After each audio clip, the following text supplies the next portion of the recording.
Yes, people. Good morning, good afternoon, good evening to all. Intermediate student कैसे हैं सब लोग? होप सो आप सब लोग बहुत बढ़िया रहेंगे। मैं बता दूं, मैं भी बहुत अच्छा हूं। Good morning to all of you. Yes sir, good morning. Aparna, Atharva,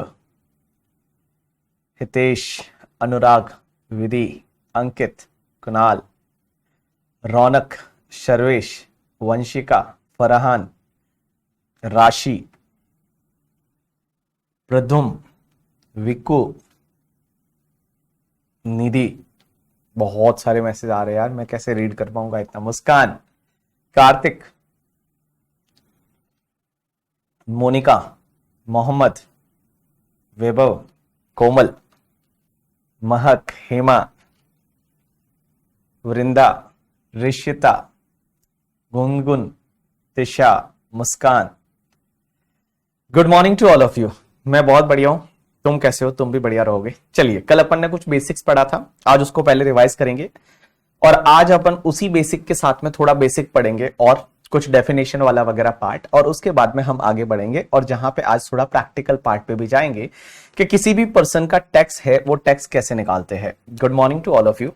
good morning Farhan, good morning. या तो देखिए, कल मैंने आपको क्या क्या पढ़ाया था उसको अगर मैं एक बार क्विकली रिवाइज करवाना चाहूं तो मैं ऐसे करा सकता हूं कि देखिए, सबसे पहले गवर्नमेंट टैक्स क्यों लेती है? गवर्नमेंट टैक्स इसलिए लेती है प्रिंसी, गवर्नमेंट टैक्स इसलिए लेती है क्योंकि गवर्नमेंट को आपने एक रेस्पॉन्सिबिलिटी दे रखी है कि इस इंडिया को डेवलप करना है, इंडिया को आगे लेके जाना है, इंडिया को रन करना है। और उसके लिए दो चीजों की जरूरत पड़ती है, एक तो पावर चाहिए और दूसरा पैसा चाहिए। पावर्स गवर्नमेंट्स को दे रखी है, जो चाहे वो गवर्नमेंट लॉ बना सकती है, जो पावर्स दे रखी है। और उसी में पावर में जब आप देखते हैं कि आर्टिकल नंबर 246 जो है अपने कॉन्स्टिट्यूशन ऑफ इंडिया का, उसका एक 7th शेड्यूल करके है और 7th शेड्यूल में 3 लिस्ट दे रखी है। One is the union list, one is your like state list and one is the concurrent list. और वो लिस्ट में ऐसा दे रखा है कि गवर्नमेंट चाहे तो इन मैटर्स पे, इन मसलों पे लॉ बना सकती है। और उसमें अगर जाके देखते हैं तो यूनियन लिस्ट का एक एंट्री नंबर 82 है, वो ये बोलती है कि गवर्नमेंट चाहे तो इनकम पे टैक्स ले सकती है, all type of the income other than the agriculture income. उस पे सेंट्रल गवर्नमेंट टैक्स ले सकती है अदर देन एग्रीकल्चर इनकम। लेकिन क्या एग्रीकल्चर इनकम पे कोई टैक्स ले सकता है? Answer is yes. वो पावर दे रखा है स्टेट गवर्नमेंट को। जो स्टेट लिस्ट है उसकी एक एंट्री नंबर 46 है और 46 एंट्री नंबर ये बोलती है कि आपकी एग्रीकल्चर इनकम पे स्टेट गवर्नमेंट चाहे तो टैक्स ले सकती है। आज की डेट में वो लेती नहीं है, बट अगर मेरी राय में लेना चाहिए। गवर्नमेंट पैसा कहां से जुगाड़ती है? तो पैसा गवर्नमेंट है वो 3 सोर्सेस से लेती है। सबसे पहले गवर्नमेंट बिजनेस करती है, गवर्नमेंट के खुद के बिजनेसेस है। आपने देखा होगा रेलवे है, LIC है, SBI है, BPCL है, IOCL है करके, ONGC है। ऐसे बहुत सारी कंपनियां हैं जिसमें गवर्नमेंट का स्टेक है। तो गवर्नमेंट क्या करती है, उससे भारी पैसा कमाती है, वो वाला पैसा आता है। उसके साथ साथ उसके बाद में अगर पैसा जो है जितना चाहिए उतना नहीं मिलता तो गवर्नमेंट क्या करती है, अपने पेरेंट्स से मांगती है। और गवर्नमेंट के पेरेंट्स कौन कौन है? तो गवर्नमेंट के पेरेंट्स आप लोगों, उनसे टैक्सेस के फॉर्म में मांगती है। टैक्सेस जो है वो 2 टाइप के होते हैं, एक डायरेक्ट टैक्स होता है, एक इनडायरेक्ट टैक्स होता है। डायरेक्ट टैक्स क्या होता है? डायरेक्टली जिसका टैक्स उसी से ले लिया जाता है। भाई तुम्हारा टैक्स तुम्ही से गवर्नमेंट कलेक्ट कर लेगी, that is called direct tax. आप उसका बर्डन किसी और पे शिफ्ट नहीं कर सकते। लेकिन एक होता है इनडायरेक्ट टैक्स, जो क्या होता है कि इनडायरेक्ट टैक्स गवर्नमेंट जिससे कलेक्ट करती है वो बंदा क्या करता है, उसका बर्डन किसी थर्ड पार्टी पे शिफ्ट कर देता है। जैसे GST है, GST हमने गवर्नमेंट को पे किया आपके बिहाफ पे, फिर आपसे हमने उसका बर्डन है वो ले, मतलब बर्डन जो है वो हमने आप पे शिफ्ट कर दिया, मींस आपसे वो टैक्स ले लिया। That is called indirect taxes. Government के लिए कलेक्ट करना इजी क्या रहता है? इनडायरेक्ट टैक्स से ज्यादा इजी रहता है, बिकॉज इनडायरेक्ट टैक्स यहां पे दिल में दर्द नहीं करता है, क्योंकि जो पर्सन पे कर रहा होता है उसको पता ही नहीं चलता कि उसने इनडायरेक्ट टैक्स पे किया है करके, ठीक है। लेकिन हमारे लिए अगर डायरेक्ट टैक्स की बात करूं तो ज्यादा पिंच करता है, क्योंकि डायरेक्ट टैक्स सीधा आपको आपका इनकम में से आपको देना पड़ रहा है, मैं सीधा सीधा यहां पे दुखता है, तो थोड़ी ज्यादा कंप्लायंस कॉस्ट आती है। मींस गवर्नमेंट के लिए रिकवरी जो है वो रिकवरी इनडायरेक्ट टैक्स की ज्यादा इजी है as compare to direct tax. उसके बाद अगर गवर्नमेंट है उसका ज्यादा इनकम कहां से आता है? इनडायरेक्ट टैक्सेस से, बिकॉज इनडायरेक्ट टैक्सेस का टैक्स बेस बहुत बड़ा है, तो इनडायरेक्ट टैक्सेस से रेवेन्यू ज्यादा होता है as compare to the direct tax, but ज्यादा फर्क नहीं है। उसके बाद में लोन की बात करते हैं कि लोन जो है वो लोन लेती है गवर्नमेंट। अगर गवर्नमेंट की नीड कंप्लीट नहीं होती तो गवर्नमेंट क्या करती है? लोन लेती है और लोन लेके और अपनी नीड कंप्लीट करती है। श्रीलंका ने बहुत ज्यादा लोन ले लिया था, उसके बाद में इंसॉल्वेंट होना पड़ा श्रीलंका को करके, ठीक है। चलिए, उसके बाद में मैंने आपको बताया था कि हमको जो लॉ पढ़ना है या फिर एक्ट पढ़ना है, मैंने आपको बताया आप लॉ पढ़ेंगे, आप इनकम टैक्स लॉ पढ़ेंगे, आप इनकम टैक्स एक्ट नहीं पढ़ने वाले, आप लॉ पढ़ने वाले, ओनली एक्ट नहीं पढ़ने वाले। लॉ और एक्ट में क्या फर्क होता है कि जब एक्ट है, रूल्स है, नोटिफिकेशन, सर्कुलर, केस लॉस, उन सबका कंबाइन स्टडी जब हम करते हैं तो हम बोलते हैं कि हम लॉ पढ़ रहे हैं। तो आप लोग इनकम टैक्स लॉ पढ़ने वाले हैं, जिसमें मैं आपको इनकम टैक्स एक्ट भी पढ़ाऊंगा, रूल्स भी पढ़ाऊंगा, कहीं नोटिफिकेशन भी आएगा, कहीं सर्कुलर भी आएगा, हो सकता है कहीं केस लॉ का रेफरेंस भी आए। उसके बाद में यहां पे ये सेक्शन दे रखी है, इसको कैसे रीड करते हैं, section 12 subsection 3 clause number 5 and sub clause number A, ऐसे आप इसको रीड करेंगे। लेकिन ध्यान रखना सेक्शन 2 के साथ में, सेक्शन 10 के साथ में, सेक्शन 47 के साथ में जो भी लिखा होगा उसको हमेशा क्लॉज बोला जाता है, वहां पे सबसेक्शन नहीं बोला जाता करके, ठीक है। कमल इधर देख, उसके बाद में केस लॉ में क्या होता है कि सबसे पहले नाम किसका आता है, जिसने केस किया है, दूसरा रेस्पोंडेंट पार्टी का आता है, ये एक नंबर लिखा होता है, वो ये नोट डाउन करता है कि कहां नोट डाउन कर रखा है, उस नंबर का रेफरेंस नंबर होता है, इंडेक्स नंबर होता है, यू कैन से दैट। और ये बॉम्बे हाईकोर्ट का जजमेंट है, 2022 का जजमेंट है। एक बात समझना, आपको क्या क्या पढ़ना पड़ेगा, इनकम टैक्स एक्ट 1961 में जो आया था वो पढ़ना पड़ेगा। उसके बाद में इनकम टैक्स रूल्स 1962 पढ़ना पड़ेगा। इनकम टैक्स रूल्स क्या होता है, जो एक्ट को सपोर्ट करता है। मींस एक्ट में बहुत सारी चीजें दे रखी है कि भैया एज में बी प्रिस्क्राइब, तो वो प्रिस्क्राइब कहां पे करेंगे, रूल्स में करेंगे। जैसे depreciation is allowed to the SSC at prescribe rate, prescribe कहां पे करेंगे, रूल्स में करेंगे। आपको इनकम टैक्स रिटर्न फाइल करने पड़ेंगे, अब इनकम टैक्स रिटर्न के प्रिस्क्राइब फॉर्म, प्रिस्क्राइब कहां करेंगे, रूल्स में करेंगे। तो रूल्स जो है वो एक्ट को सपोर्ट करने के लिए बनाए जाते हैं।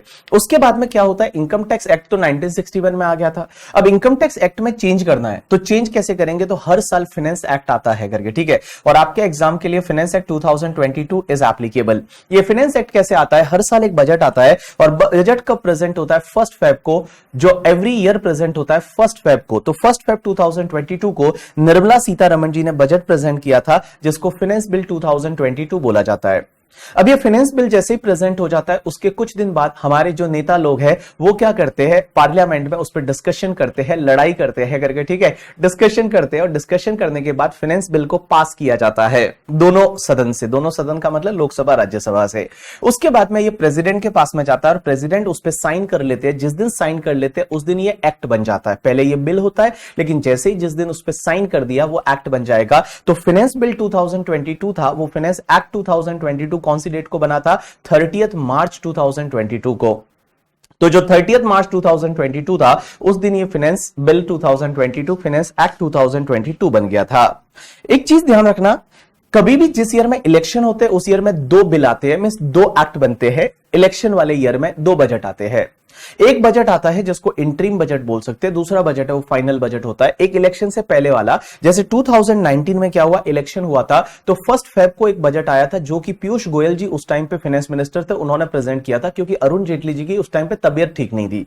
तो उनकी जगह पीयूष गोयल जी जो है, वो पीयूष गोयल जी कुछ टाइम पे क्या होता है, कुछ टाइम पे पीयूष गोयल जी कुछ टाइम पे जो है वो फाइनेंस मिनिस्टर बने थे, उन्होंने प्रेजेंट किया था 2019 का जो इलेक्शन से पहले वाला बजट। लेकिन इलेक्शन में बीजेपी जीत जाती है, उसके बाद निर्मला सीतारमण जी को बनाती है एफएम, और निर्मला सीतारमण जी ने जुलाई मंथ में दूसरा बजट प्रेजेंट किया था। तो उस साल के 2 फाइनेंस एक्ट आए थे, 2 फाइनेंस बिल बने थे। उसके बाद में हमने एक टॉपिक चालू किया, एक सिंपल सा पहला टॉपिक आज अपन पढ़ना चालू किए। एक तो बेसिक्स और एक tax rate for the assessment year 23-24 के लिए कुछ बेसिक चीजें आज भी अपन यही पढ़ेंगे और कुछ टैक्स रेट पढ़ेंगे। एक बात समझना, आप लोगों के लिए टैक्स नया है, आप पहली बार पढ़ रहे हैं करके, ठीक है। तो बहुत बार ऐसा हो सकता है कि आपको लगेगा आपके जो क्वेश्चन है वो क्वेश्चन जो है वो आ सकते हैं, बट आप डोंट वरी, आप मुझे 2-4-5 दिन का टाइम दे दीजिए। इस सब्जेक्ट के अंदर आपको जो यूज टू होने में 2-4 दिन लग जाएंगे, और 2-4 दिन के अंदर अंदर आप इस सब्जेक्ट को लेके यूज टू हो जाएंगे और आपको फिर बहुत मजा आने वाला है। अभी आप आईसीआई का मटेरियल ना देखे करके, ठीक है। देखो, पहली चीज तो आईसीआई के मटेरियल के 100% क्वेश्चन मैंने बुक में कवर किए हैं, एक भी क्वेश्चन बाकी नहीं रखा। उसके साथ साथ पुराने आरटीपी के क्वेश्चन, पुराने एमटीपी के क्वेश्चन, वो सब मैंने कवर किए हैं करके, ठीक है। तो आप जो है वो आईसीआई का मटेरियल क्वेश्चन पर्पस के लिए ना देखें, थियरी पर्पस के लिए कभी अगर देखना है तो मैं बता दूंगा, बट अभी आपको नहीं देखना। एज ऑफ नाउ आपको नहीं देखना है। आप ऐसा नहीं कि पहला टॉपिक पढ़ रहे तो अपन आईसीआई के मॉड्यूल से जाके पहला टॉपिक देखने चल जाए, उसमें आपको समझ में नहीं आएगा। क्योंकि क्या होगा, उसमें दूसरे पॉइंट पे ही आईसीआई ने बहुत ऐसी एडवांस चीज दे रखी है जो अपन हो सकता है आज से 10 लेक्चर बाद पढ़ने वाले हैं। तो आप अभी उस मटेरियल को ना देखें, जो मैं क्लास में करा रहा हूं वो क्लास के साथ साथ चलते जाए। कब देखना है, कैसे देखना है, मैं आपको बता दूंगा। चलिए, उसके बाद में हमने देखा कि भैया इस सब्जेक्ट में हम करने वाले क्या है बाबू। इस सब्जेक्ट में बाबू हम क्या करने वाले हैं, we have to compute the income, total income निकालने वाले हैं किसी भी पर्सन की और उस पर टैक्स निकालने वाले हैं। अब आप बोलोगे ये टोटल इनकम क्या होती है, टोटल इनकम कैसे निकालने वाले हैं? तो टोटल इनकम का मतलब होता है कि 5 हेड ऑफ इनकम होते हैं, और जो गुड मॉर्निंग ये 5 हेड ऑफ इनकम होते हैं, वो 5 हेड की टोटल जो होती है ना उसको बोलते हैं ग्रॉस टोटल इनकम। 5 हेड कौन कौन से, एक तो सैलरी का हेड होता है, इनकम फ्रॉम सैलरी बोला जाता है, एक इनकम फ्रॉम हाउस प्रॉपर्टी, एक income from business and profession, एक इनकम फ्रॉम कैपिटल गेन, एक इनकम फ्रॉम अदर सोर्सेज। अब आप मुझे ये पूछ सकते हैं कि सर एक बात बताओ, ये 5 हेड बनाने की जरूरत क्या थी, एक ही बना देते, बोलते एक में सब इनकम एक जैसा। ऐसा नहीं होता है। इसमें क्या होता है ना, इनकम टैक्स में टैक्स रेट अलग अलग है। जैसे मैं बताऊं, कैपिटल गेन जो हेड रहेगा ना, वो कैपिटल गेन की इनकम होती है, वो अलग रेट से टैक्सेबल होती है, as well as the computation के मेथड गरिमा अलग अलग है।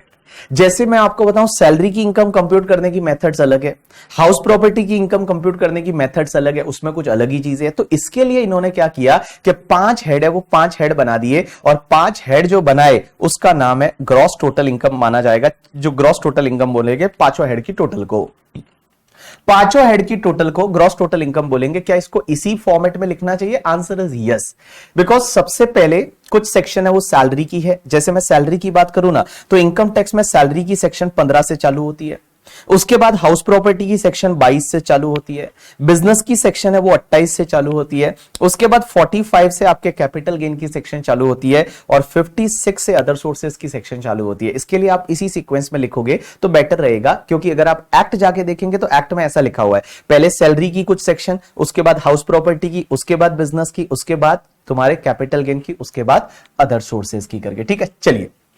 हाँ, इसमें अलग अलग क्यों डाला ना, क्यों हेड को अलग अलग डाला? क्योंकि टैक्स रेट अलग अलग है। आप देखोगे कैपिटल गेन, जैसे आपके पापा ने घर बेचा तो उस पे जो टैक्स लगता है वो, अगर लॉन्ग टर्म है, लॉन्ग टर्म क्या होता है बाद में बताऊंगा, 20% टैक्स लगता है। शेयर मार्केट में शेयर बेचे और 1 साल से ज्यादा रखे थे तो 10% टैक्स लगता है। लेकिन आप देखेंगे बिजनेस की इनकम पे नॉर्मली जो है वो आपकी नॉर्मल टैक्स रेट 30% से टैक्स लगता है। ऐसे अलग अलग रेट है, इसके लिए इनको अलग अलग 5 हेड में डिवाइड किया गया। चलिए, उसके बाद में हमने क्या क्या देखा? तो सबसे पहले हमने देखा कि भैया आपको इनकम कंप्यूट करने के लिए और टैक्स निकालने के लिए किन किन चीजों का नॉलेज होना चाहिए। We should have the knowledge of, और नॉलेज किसका होना चाहिए? Source of income tax law. Income tax law जो है उसका आपको नॉलेज होना चाहिए। उससे पहले मैंने आपको बताया इनकम टैक्स लॉ में क्या क्या आता है। एक तो इनकम टैक्स एक्ट 1961 है, ये main source of the income tax law है। मेन जो आपका कैप्टन है वो इनकम टैक्स एक्ट है, और इनकम टैक्स एक्ट में डिटर्मिनेशन ऑफ टोटल इनकम कैसे निकालना है, टैक्स लायबिलिटी कैसे निकालना है, वो दे रखा है। It is applicable to whole India and it is applicable from 1 April 1962 से ये एप्लीकेबल हुआ। अब इनकम टैक्स रूल्स जो होते हैं वो क्या करते हैं, इनकम टैक्स एक्ट में ये प्रोवाइड कर रखा है कि सीबीडीटी जो है, central board of direct tax, जो कि इनकम टैक्स को पूरा संभालते हैं, वो लोग इनकम टैक्स रूल्स बना सकते हैं। रूल्स किसके लिए? जितने भी फॉर्म्स दे रखे हैं वो सब रूल्स में दे रखे हैं, डेप्रीशिएशन की रेट्स दे रखी है वो रूल्स में दे रखी है, वैल्यूएशन के रूल्स दे रखे हैं वो रूल्स में दे रखे हैं करके। ठीक है, उसके बाद मैंने आपको बताया कि फाइनेंस एक्ट है वो हर साल आता है, और हर साल जो है वो इनकम टैक्स एक्ट में और एज वेल एज आपके जीएसटी के अमेंडमेंट होते हैं ना, वो फाइनेंस एक्ट के थ्रू होते हैं। उसके बाद सर्कुलर नोटिफिकेशन की बात की कि कभी कोई क्लेरिफिकेशन देना है तो सीबीडीटी के पास पावर है कि वो सर्कुलर इशू कर सकती है। सीबीडीटी के पास ये पावर है कि वो क्या करती है, सर्कुलर इशू कर सकती है। सर्कुलर कब इशू करते हैं? क्लेरिफाई करने के लिए। क्लेरिफाई जैसे guidelines, that is called circular. Circular आप पे बाइंडिंग नहीं होते, एसएससी पे बाइंडिंग नहीं होते, डिपार्टमेंट पे बाइंडिंग है, डिपार्टमेंट को फॉलो करना ही पड़ेगा। इनकम टैक्स ऑफिसर ऐसा नहीं बोलेगा नहीं नहीं मैं सर्कुलर नहीं मानता, उसको मानना ही पड़ेगा, लेकिन एसएससी पे बाइंडिंग नहीं होते। नोटिफिकेशन क्या होते हैं? कोई अमेंडमेंट को इफेक्ट देने के लिए, अमेंडमेंट को लाने के लिए। बहुत बार लॉ में लिखा हो एज मे बी नोटिफाइड, तो नोटिफाई करने के लिए, उसको नोटिफाई करने के लिए, अमेंडमेंट का इफेक्ट देने के लिए वो लोग क्या लाते हैं? नोटिफिकेशन लाते हैं। कल तक अपन ने इतना पढ़ा था, आज अपन इसके आगे पढ़ना चालू करेंगे करके। ठीक है, चलिए चलिए। राघव बोल रहा है आज मैं चाचा बन गया, बहुत बहुत बधाई हो आपको करके। ठीक है, तो आप चाचा बन गए, उसके लिए आपको बहुत बहुत बधाई हो। एसएससी पे नोटिफिकेशन बाइंडिंग होते हैं, यस, डन। चलिए, आज हम इसके आगे पढ़ना चालू करेंगे। एसएससी का मतलब क्या है अभी अपन पढ़ेंगे। ठीक है, एसएससी का मतलब क्या है अभी अपन पढ़ना चालू करेंगे। लेट्स स्टार्ट नाउ आज का लेक्चर। ठीक है, बहुत टाइम लग गया रिवाइज करने में, 15 मिनट लग गया भाई साहब, गजब। चलिए, आज की हम पहली सेक्शन पढ़ने वाले हैं, और आज से हम चालू कर रहे हैं इनकम टैक्स में, और आप स्लोली स्लोली स्लोली इस सब्जेक्ट के अंदर आना चालू करेंगे। आप 2-3-4 दिन दे दीजिए, उसके बाद में आपको यह सब्जेक्ट है बहुत अच्छा लगने लगेगा करके। ठीक है, सर्कुलर एसएससी पे बाइंडिंग क्यों नहीं होते? क्योंकि एसएससी जो है वो सर्कुलर को चैलेंज कर सकता है, एसएससी सर्कुलर को चैलेंज कर सकता है, बोलता है नहीं मैं नहीं मानू, ठीक है।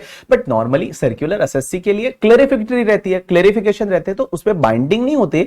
बट भैया अगर वो सही है, सर्कुलर इन लाइन है करके, ठीक है, तो एसएससी को भी फॉलो करना पड़ता है। बट ऐसा बोला जाता है कि सर्कुलर इंटरनल पर्पज के लिए, डिपार्टमेंट के लिए होते हैं और एसएससी के लिए फेवरेबल है, तो एसएससी उसको फॉलो कर सकता है।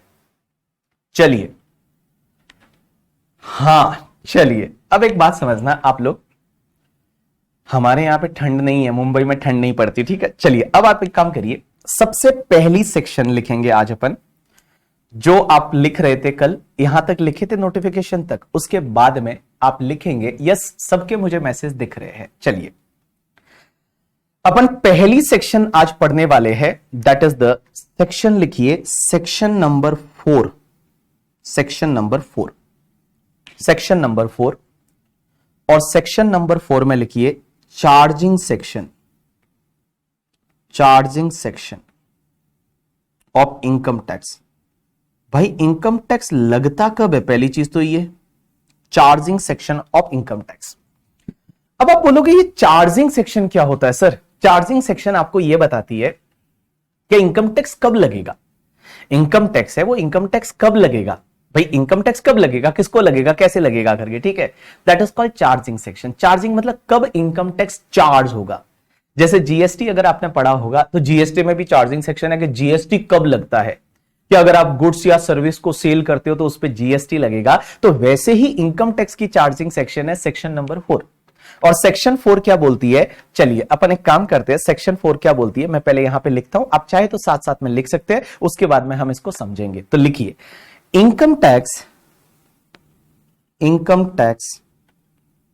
is charged for every assessment year. Income tax is charged for every assessment year, full stop. It is charged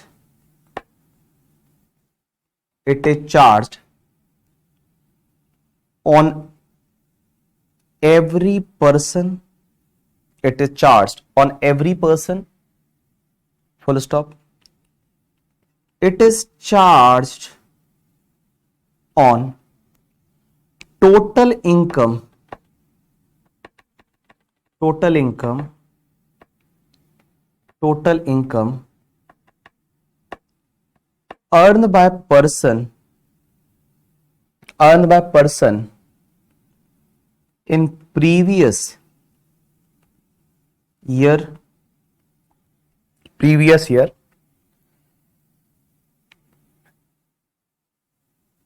tax is levied at rate prescribed in Finance Act.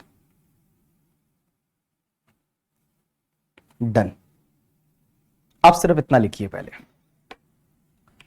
इतना लिखिए, yes section 9 in the GST. तो वैसे के वैसे हमारे यहां पे section 4 है, charging section of income tax. चलिए तो आ जाइए आप इधर, रुक जाइए। अब इतना करने के बाद, इतना करने के बाद आप रुक जाइए।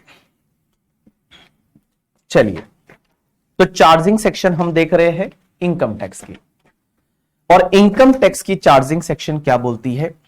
It is charge on total income, it is charge on total income earn लिख लीजिए इसको, earn, total income earn EARNED, earn by the person in the previous year. चलिए अब हम एक एक पॉइंट है उस पर अपन डिस्कशन करते हैं।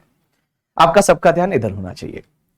चार्जिंग सेक्शन बोलती है, जैसे आपने जीएसटी में पढ़ा होगा सेक्शन 9 करके थी चार्जिंग सेक्शन, तो यहां पे अपन सेक्शन 4 है वो चार्जिंग सेक्शन है इनकम टैक्स के। इनकम टैक्स लगेगा कब बाबू? तो देखिए यहां लिखा हुआ है income tax is charge for the every assessment year. Her assessment year में इनकम टैक्स लगेगा, एवरी असेसमेंट ईयर। तो आप जो भी इनकम कमाओगे उस पे एवरी असेसमेंट ईयर में उस पे इनकम टैक्स लगेगा। अब आप बोलोगे ये असेसमेंट ईयर क्या होता है? थोड़ी देर में हम आपके साथ में साझा कर देंगे, समझा देंगे। दूसरा, it is charge on the every person. Sir person का मतलब क्या होगा? यहां पे पर्सन में कौन कौन से लोग आएंगे? यहां पर्सन का मतलब क्या होगा, पर्सन में कौन कौन से लोग आएंगे अपन देखेंगे उसको भी। तीसरा, it is charge on the total income earn by the person in the previous year, में प्रीवियस ईयर में जो आप इनकम कमाओगे उस पे ये टैक्स लगेगा in the assessment year. Means previous year में आप जो इनकम कमाओगे उस पे जो टैक्स लगेगा वो असेसमेंट ईयर में लगेगा, and tax is levied at a rate prescribe in the finance act. Finance act में रेट दे रखी होती है कि कौन सी रेट से टैक्स लगेगा, कौन सी रेट से टैक्स लगेगा वो आपके फाइनेंस एक्ट में दे रखी होती है। तो सबसे पहला डिस्कशन आज अपन चालू करते हैं, ये असेसमेंट ईयर और प्रीवियस ईयर क्या बला है सर, क्योंकि आप यहां बोल रहे हो income tax is charge for every assessment year and it is charge on every person and it is charge on the total income earn by person in the previous year. ये previous year और assessment year ये क्या फंडा है, ये ध्यान रखना है, याद रखना है, इधर ध्यान देना सब लोग। तो देखिए प्रीवियस ईयर और असेसमेंट ईयर क्या फंडा है वो मैं आपको समझा दूं। इधर देखिए बेटा, इधर देखिए। सबसे पहले देखो ईयर नॉर्मली होते हैं वो दो तरह के होते हैं, एक तो होता है आपका कैलेंडर ईयर जिसका यहां पे कोई भी रोल नहीं है कैलेंडर ईयर का। तो देखिए एक तो होता है कैलेंडर ईयर और एक होता है फाइनेंशियल ईयर।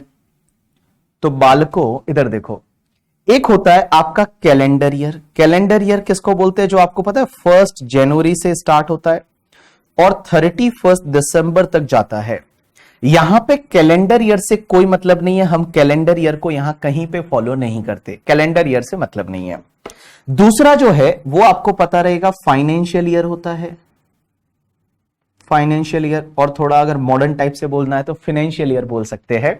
तो फाइनेंशियल ईयर होता है, फाइनेंशियल ईयर किसको बोलते हैं, जो कि 1 अप्रैल से चालू होता है और 31 मार्च को कंप्लीट हो जाता है।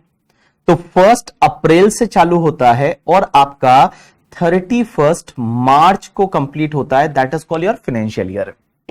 अब एक चीज समझना, हमारे इनकम टैक्स में हमेशा फाइनेंशियल ईयर का रिलेवेंस है, यहां पे कभी भी कैलेंडर ईयर का कोई रिलेवेंस नहीं है, सिर्फ फाइनेंशियल ईयर का रिलेवेंस है। अब एक चीज समझना, क्वेश्चन ये आता है कि सर ये प्रीवियस ईयर किसको बोलते हैं और असेसमेंट ईयर किसको बोलते हैं। तो इधर देखो, इधर देखो, इधर देखो, इधर देखो सब लोग, इधर ये ध्यान देना क्योंकि हर क्वेश्चन के ऊपर अपने को ये लिखना रहेगा previous year and assessment year. तो देखिए सबसे पहली चीज प्रीवियस ईयर किसको बोलेंगे, तो प्रीवियस ईयर या जिसको शॉर्ट में मैं बोलूंगा PY, PY is a previous year. Previous year उसको बोलते हैं that is year of income. भाई जिस ईयर में आप इनकम अर्न करते हैं ना उस ईयर को बोला जाता है प्रीवियस ईयर। और भैया असेसमेंट ईयर उस ईयर को बोलेंगे, असेसमेंट ईयर हम उस ईयर को बोलेंगे जिसको आप एवाई भी बोल सकते हो। असेसमेंट ईयर उस ईयर को बोलेंगे that is year of tax paid, year of tax paid on income earn in previous year. तो जो प्रीवियस ईयर में आपने इनकम कमाई उस ईयर पे, उस इनकम पे आप टैक्स भरोगे असेसमेंट ईयर में जाके। एक बात बताओ मुझे, एक सिंपल सा लॉजिकल चीज है, आप इजीली समझ पाओगे। मैं आज आपको पढ़ा रहा हूं तो मैं जब आपको नोट नहीं करना, जब मैं बोलूंगा तभी नोट करना है। देखिए मैं आज आपको पढ़ा रहा हूं तो मैं आज आपको पढ़ा रहा हूं मतलब मैं कुछ ना कुछ इनकम तो कमा रहा हूं, छोटू मोटू सा कुछ ना कुछ इनकम तो मैं कमा ही रहा हूं। अब एक बात बताओ, मैं जो इनकम कमा रहा हूं क्या आज ही मुझे टैक्स भरना है क्या? आज ही क्या बाहर बैठा है इनकम टैक्स वाला ऑफिसर करके, ठीक है, मेरे स्टूडियो के बाहर, क्या ओ बीबी सर रुको आपने इनकम कमाई अभी का भी टैक्स भरो, क्या अभी का भी टैक्स भरना है? आंसर इज नो बाबा। जीएसटी में ऐसा होता है कि आप जैसे ही सेल करते हो तब टैक्स भरना पड़ता है, बट यहां पे ऐसा नहीं है बाबू। यहां पे टैक्स है वो अगले साल भरना है। मींस आप प्रीवियस ईयर में इनकम कमाइए, इस साल आप आराम से इनकम कमाइए और अगले साल जाके आप उस पर क्या भर दीजिए, टैक्स भर दीजिए। तो प्रीवियस ईयर वो वाला ईयर होगा जिस ईयर में आप इनकम कमाओगे और असेसमेंट ईयर वो वाला ईयर रहेगा जिसमें आप उस पर टैक्स भरोगे, that is called your assessment year. तो एक बात बताऊं, आपके एग्जाम के लिए हर जगह जो प्रीवियस ईयर रहेगा that previous year is 22-23, previous year 22-23 means इस बैच में हम जो डिस्कस करने वाले हैं वो सभी क्वेश्चंस में प्रीवियस ईयर 22-23 का डिस्कशन करेंगे और उसके साथ में आपका असेसमेंट ईयर आप लिखेंगे 23-24। क्योंकि आप मुझे एक बात बताओ, प्रीवियस ईयर 22-23 का मतलब क्या हुआ कि भैया आपका 1 अप्रैल 2022 से लेके और 31 मार्च 2023 ये पीरियड में जो भी मैं इनकम कमाऊंगा 1 अप्रैल 2022 से लेके और 31 मार्च 2023 इस पीरियड में जो भी मैं इनकम कमाऊंगा उस इनकम पे टैक्स भरना है 1 अप्रैल 2023 से लेके और 31 मार्च 2024 के बीच में। मींस इस पीरियड में जाके मैं टैक्स भरूंगा इस वाली इनकम पे। तो प्रीवियस ईयर का मतलब हुआ वो वाला ईयर जिस ईयर में आप इनकम को अर्न करते हैं, that is called your previous year. और असेसमेंट ईयर वो वाला ईयर जिसमें जाके आप उस इनकम पे टैक्स भरते हैं करके, ठीक है। लेकिन आगे जाके हम पढ़ेंगे कि अपने को बोला तो है उधर टैक्स भरना है, बट टैक्स भरना उधर है, लेकिन इधर ही गवर्नमेंट कुछ ना कुछ हमसे टैक्स ले लेती है in the form of the advance tax, in the form of the TDS. But हम इनकम टैक्स रिटर्न कब फाइल करेंगे? रिटर्न फाइल करेंगे, हमारा पूरा विवरण फाइल करेंगे, वो इनकम टैक्स रिटर्न हम असेसमेंट ईयर में फाइल करेंगे। तो उस पर्टिकुलर पीरियड में जाके और हम क्या करेंगे? अपने इनकम टैक्स रिटर्न फाइल करेंगे, that is called assessment year. तो देखिए वापस से मैं बोल रहा हूं, प्रीवियस ईयर और असेसमेंट ईयर।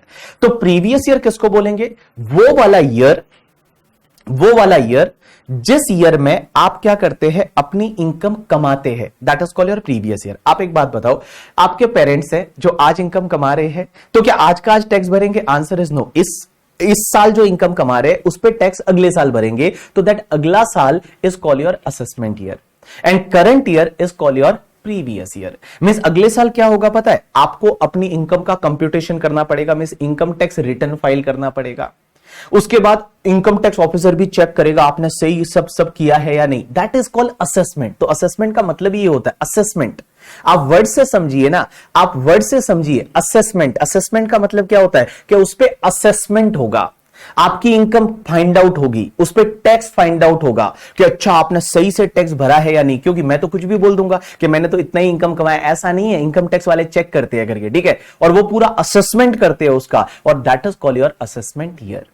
तो बड़ा सिंपल है करके, ठीक है, बड़ा सिंपल है कि आप एक बात बताइए, मैं बोलूं कि previous year and assessment year, तो आपके एग्जाम के लिए असेसमेंट ईयर है वो 23-24 है। मींस इस पर्टिकुलर ईयर में जो आप इनकम कमाएंगे उस पे टैक्स आप इस ईयर में भरेंगे। तो जब मैं आपके एग्जाम के लिए बोलूं कि भैया अपन असेसमेंट ईयर 23-24 की बात कर रहे हैं, मतलब सीधी सी बात है, प्रीवियस ईयर 22-23 में जो इनकम कमाई है उसकी बात हो रही है। असेसमेंट ईयर 23-24 बोलूं, इसका मतलब प्रीवियस ईयर 22-23 में जो आपने इनकम कमाई है उस इनकम की बात हो रही है। या मैं प्रीवियस ईयर 22-23 बोलूं, मतलब यही वाली बात होगी कि इस पर्टिकुलर ईयर में जो इनकम कमाई है उस पे हम टैक्स बाद में भरेंगे, कोई दिक्कत नहीं है। तो मैं प्रीवियस ईयर 22-23 बोलूं या असेसमेंट ईयर 23-24 बोलूं, बात सेम ही है, बात सेम ही है। अब एक बात बताओ, आप बोलोगे सर एक बात बताओ, ये तो आप 22-23 के लिए बोल रहे हो, लेकिन जो लास्ट ईयर था प्रीवियस ईयर 21-22 उसके लिए कौन सा असेसमेंट ईयर है? 22-23। भाई बड़ी सिंपल सी बात है, लास्ट ईयर जो था प्रीवियस ईयर 21-22 उसके लिए असेसमेंट ईयर कौन सा है? 22-23, क्योंकि लास्ट ईयर में जो इनकम कमाई होगी उस पे इस साल आप टैक्स भर रहे हो करके, ठीक है। अब इस साल जो इनकम कमा रहे हो उस पे इनकम टैक्स रिटर्न आप अगले साल भरोगे, तो अगला साल है वो क्या होगा? असेसमेंट ईयर होगा। तो कुल मिला के मैं आपको इन सिंपल वर्ड बताऊं कि मैं बहुत बार अगर ये बोलूं कि भाई प्रीवियस ईयर 22-23, तो इसका मतलब मैं ये भी साथ में बोल रहा हूं असेसमेंट ईयर 23-24। भाई सीधी सी बात है, ये प्रीवियस ईयर में जो इनकम कमा रहे हो उस पे जो टैक्स है वो आप टैक्स कब भरोगे? अगले साल भरोगे। मींस आप अगले साल टैक्स तो भरोगे, उसके साथ साथ आप रिटर्न फाइल करना पड़ता है, इनकम टैक्स डिपार्टमेंट पूरा चेक करता है, वो कौन से साल करता है? अगले साल करता है। अब एक बात समझना, इधर देखना, इधर देखना, इधर देखना, इधर देखना, मेरी तरफ देखो। हमेशा एक चीज ध्यान रखना, जो ये असेसमेंट ईयर होता है ना, असेसमेंट ईयर, ये वाला ईयर जो है वो हमेशा 12 मंथ का होता है। मींस हमेशा 12 मंथ का ही रहेगा, 1 अप्रैल 2023 से लेके और आपका 31 मार्च 2024 तक, ये हमेशा 12 मंथ का रहता है। लेकिन बेटा ये जो प्रीवियस ईयर होता है, ये प्रीवियस ईयर आपका 12 मंथ से कम हो सकता है। Previous year and financial year are same करके, ठीक है, सेम समझ लीजिए आप। जो फाइनेंशियल ईयर अपने आप फॉलो कर रहे हैं, मेरे को एक चीज ध्यान देना, इधर देखो, इधर देखो, इधर देखो, एक बार के लिए इधर देखो, कीबोर्ड छोड़ो, इधर देखो, देखो एक बात समझो, जो असेसमेंट ईयर होता है ना वो हमेशा आपका 12 मंथ का होता है। लेकिन प्रीवियस ईयर जो है वो प्रीवियस ईयर आपका 12 मंथ से कम हो सकता है, 12 मंथ से कम हो सकता है। कैसे कैसे? जैसे अगर मान लो किसी का business in between the year चालू हुआ है या कोई सोर्स ऑफ इनकम है वो इन बिटवीन द ईयर आया है। जैसे मैं एक एग्जांपल लेता हूं, एक बंदा है जिसका नाम है मिस्टर कमल, और कमल ने अपना बिजनेस स्टार्ट किया, बिजनेस स्टार्टेड ऑन 10 दिसंबर 2022। मान लो इस दिन को बिजनेस स्टार्ट किया। तो जब इस दिन को इसने बिजनेस स्टार्ट किया, आपसे पूछा गया कि इसके लिए प्रीवियस ईयर कौन सा है, तो मैं बोलूंगा इसके लिए प्रीवियस ईयर जो 22-23 है ना, वो प्रीवियस ईयर स्टार्ट होगा 10 दिसंबर 2022 से लेके और 31 मार्च 2023 तक। ये तुम्हारा प्रीवियस ईयर रहेगा। और इसके लिए इसको टैक्स कब भरना है? असेसमेंट ईयर 23-24 में। इसका मतलब 1 अप्रैल 2023 से लेके और 31 मार्च 2024 है, ये तो उसका असेसमेंट ईयर रहेगा। तो एक चीज ध्यान रखना, assessment year will always be of the 12 month. लेकिन प्रीवियस ईयर जो होता है ना, वो प्रीवियस ईयर आपका 12 मंथ से कम हो सकता है। प्रीवियस ईयर है वो 12 मंथ से कम हो सकता है। ये कौन से केसेस में होता है? जब आपने business in between the year चालू हुआ, तो आपका इनकम का कंप्यूटेशन करते टाइम प्रीवियस ईयर है वो चालू कब होगा? जब आपका इनकम चालू होगा।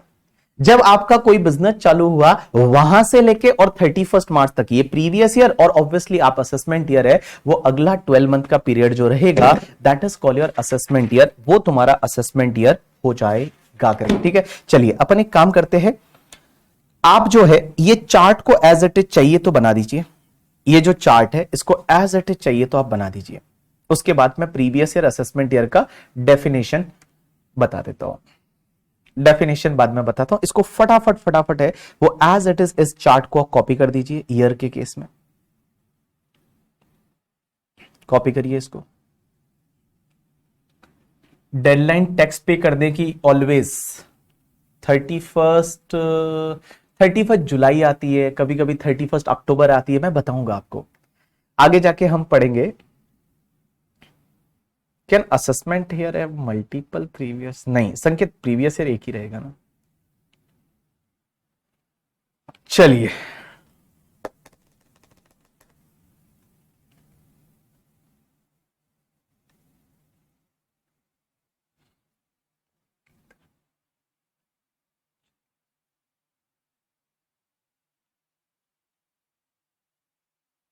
असेसमेंट ईयर में अब आप बोलोगे असेसमेंट ईयर में सर कब हमको इनकम टैक्स रिटर्न फाइल करना है? उसकी डेट आएगी जो हम सीखेंगे। किसी किसी के लिए 31 जुलाई होती है। जैसे आपने अपने पेरेंट्स रिटर्न फाइल करते होंगे वो नॉर्मली 31 जुलाई को करते होंगे। कोई किसी किसी के लिए 31 अक्टूबर होती है, किसी के लिए 30 नवंबर होती है। अगर आप उसमें कर नहीं पाए तो थोड़ा लेट भी कर सकते हो। वो लेट कब तक कर सकते हो? वो सब चीजें आएगी धीरे धीरे करके। ठीक है, एक ही दिन में नहीं आएगी। अभी आपने 31 अक्टूबर को फाइल की है ना जो रिटर्न, 31 अक्टूबर 2022 को, वो आपने प्रीवियस ईयर 21-22 की रिटर्न फाइल की है असेसमेंट ईयर 22-23 में।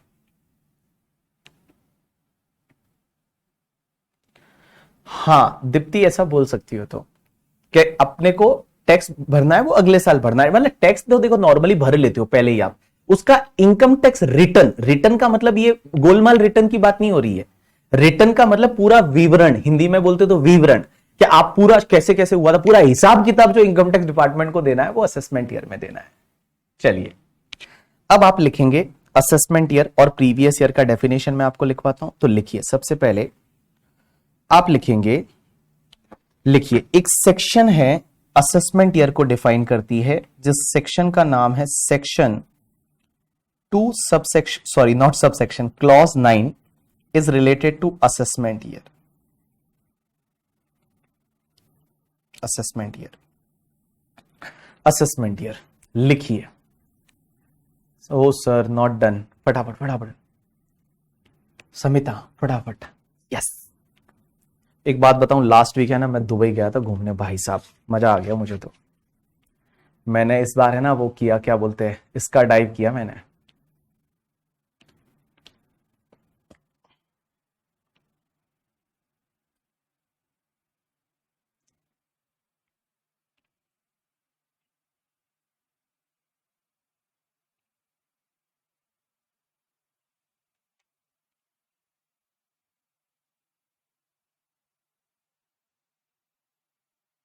प्रिंसी।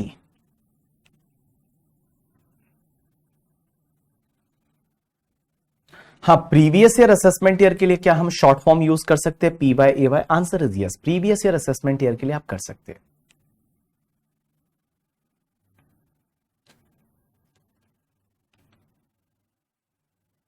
हाँ, चलिए, इंटरमीडिएट वाले बच्चे जो है, मैं बता दूं आपको, ये आपकी जो एज है ना, ये एज बहुत अच्छी एज है। इस पीरियड में आपकी जो ये एज होती है, जहां आपकी एज 17 से लेके और 22 ईयर्स तक की जो टाइम होता है, ये एज ऐसी होती है ना जिसमें आप अपनी लाइफ बना भी सकते हैं और अपनी लाइफ बिगाड़ भी सकते हैं करके, ठीक है। So it is your choice, आपके हाथ में है। आप इसको ढंग से करिए करके, ठीक है, और ढंग से आप पढ़ाई करिए, ढंग से चीजों को मैनेज करिए, बिकॉज इंटरमीडिएट इज ऐसा एक स्टेज है जहां से आगे निकलने के लिए आपको एफर्ट्स लगाने पड़ेंगे। So just do it. Yes,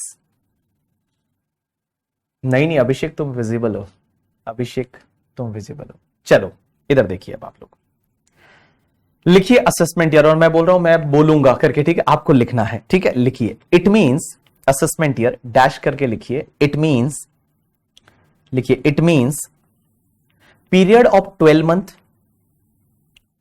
it means period of 12 month commence every year. It means period of 12 month commence every year. It means period of 12 month commence every year on 1st April. It means period of 12 month commence every year on 1st April and end on 31st March, and end on 31st March, and end on 31st March, full stop. Income earned in previous year, income earned in previous year, income earned in previous year is taxed, income earned in previous year is taxed. Tax के bracket में लिख सकते हैं, हाँ, it taxed के bracket में लिख सकते हैं, या is taxed in assessment year, बस कुछ मत लिखिए ब्रैकेट में, taxed in assessment year. Income earn in previous year is taxed in assessment year, full stop. It means assessee paid tax, it means assessee paid tax and file his return of income, and file his return of income. It means assessee pay tax and file his return of income in assessment year, in assessment year, full stop, full stop. Income earned in previous year 22-23, income earned in previous year 22-23 is taxable in assessment year, taxable in assessment year 23-24, taxable in assessment year 23-24, 23-24। चलिए, अब आप अगली एक छोटी सी section और लिखिए। Section 3 is related to the previous year. लिखिए previous year, previous year, और प्रीवियस ईयर में लिखिए, प्रीवियस ईयर में लिखिए, प्रीवियस ईयर में लिखिए, लिखिए। It means year in which, it means year in which assessee earn the income. It means year in which assessee earn the income, earn the income, full stop, full stop, full stop. Normally previous year is also start from, normally previous year is also start from 1 April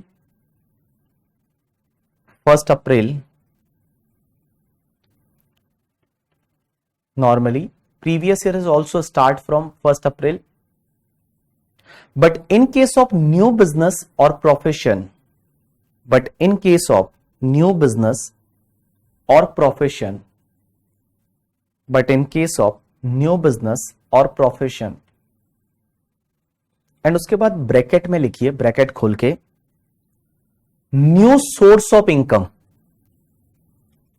new source of income, bracket में लिखिए new source of income, bracket close, bracket close, previous year is start from, previous year is start from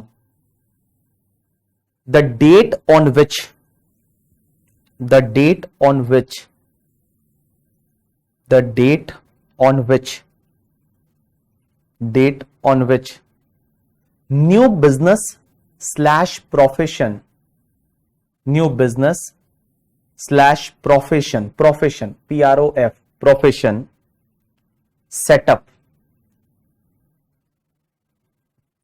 date on which new business slash profession setup or new source arise, new source of income, new source of income arise, new source of income arise, new source of income arise till 31st March, till 31st March of that financial year, till 31st March of that financial year, till 31st March of that financial year, till 31st March of that financial year. Done.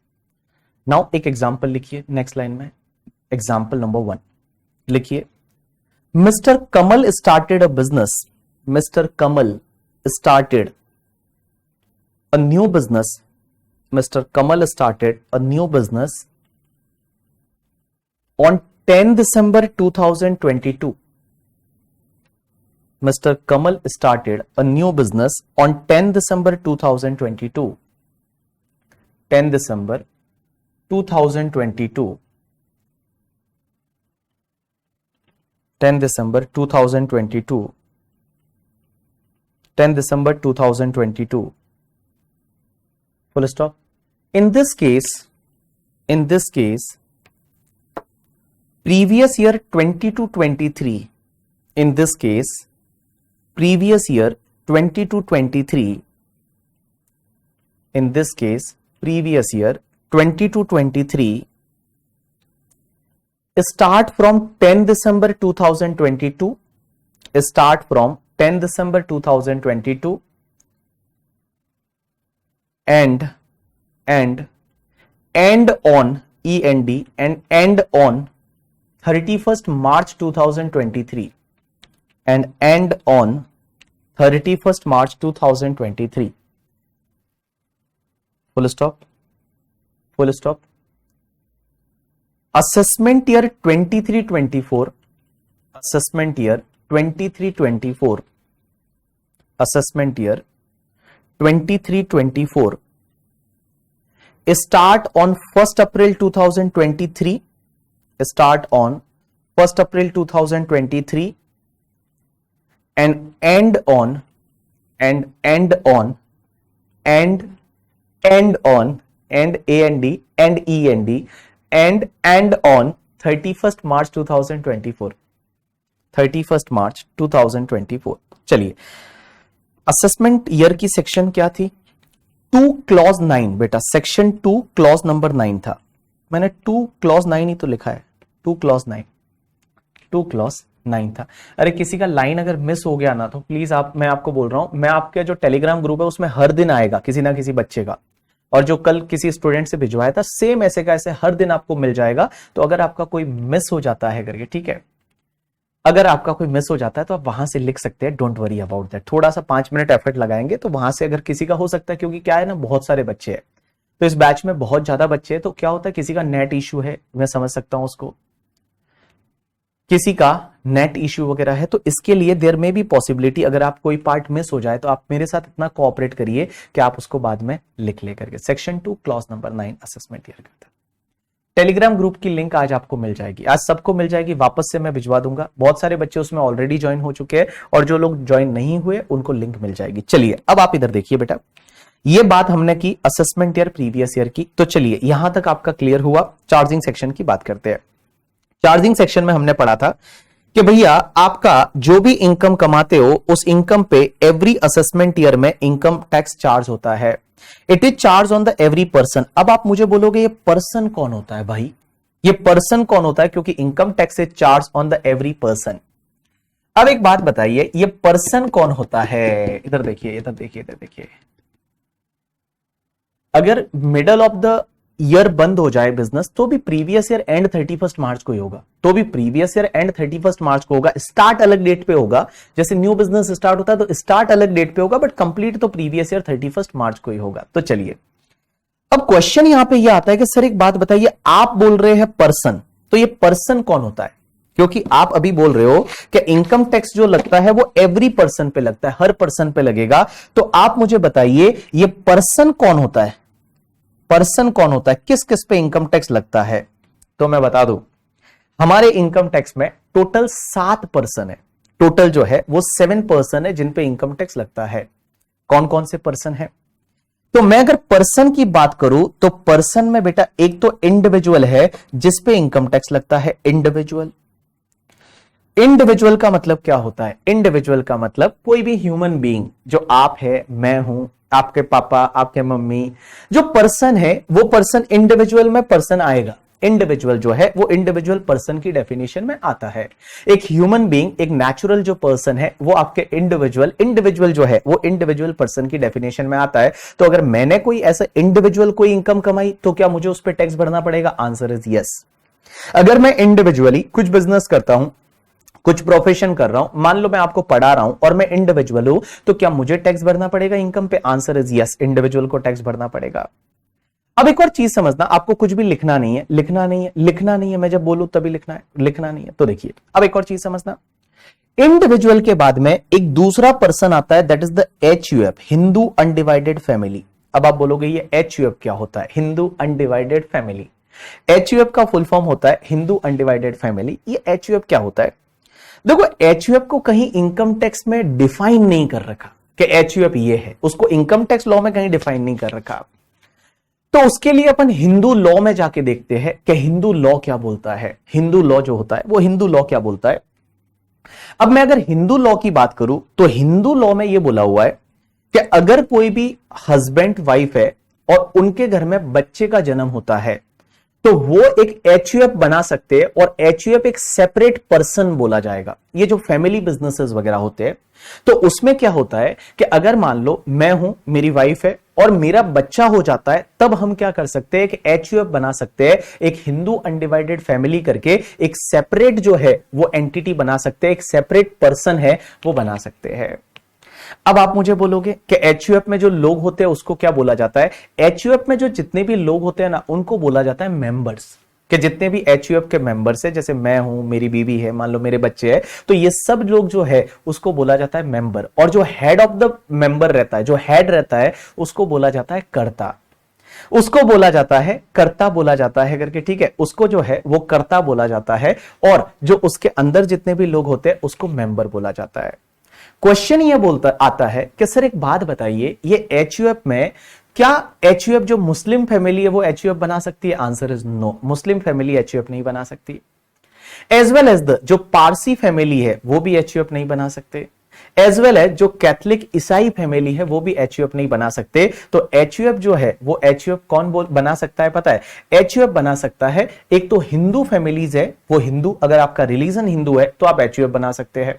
दूसरी चीज, जो जैन है, जैन लोग भी हिंदू में ही आते हैं तो जैन लोग भी HUF बना सकते हैं। एज वेल एज द जो सिख लोग है, पंजाबी सिख लोग है, वो सिख लोग भी यहां पे HUF बना सकते हैं, कोई दिक्कत नहीं है। सिख जो है वो हिंदू ही होते हैं तो वो हिंदू में आते हैं तो वो लोग भी HUF बना सकते हैं। तो हिंदू बना सकते हैं करके, ठीक है, जैन बना सकते हैं, as well as Sikh family है, वो लोग जो है वो एचयूएफ बना सकते हैं। जो उनका हिंदू रिलीजन है तो वो लोग एचयूएफ बना सकते हैं, कोई दिक्कत नहीं है। अब एक और चीज समझना सर, एचयूएफ जो होता है ना, एचयूएफ में क्या होता है, एक होता है मेंबर और एक होता है को पार्टनर्स। आपने कहीं ऐसा सुना होगा, को पार्टनर्स रहते हैं और कुछ मेंबर्स होते हैं करके, ठीक है।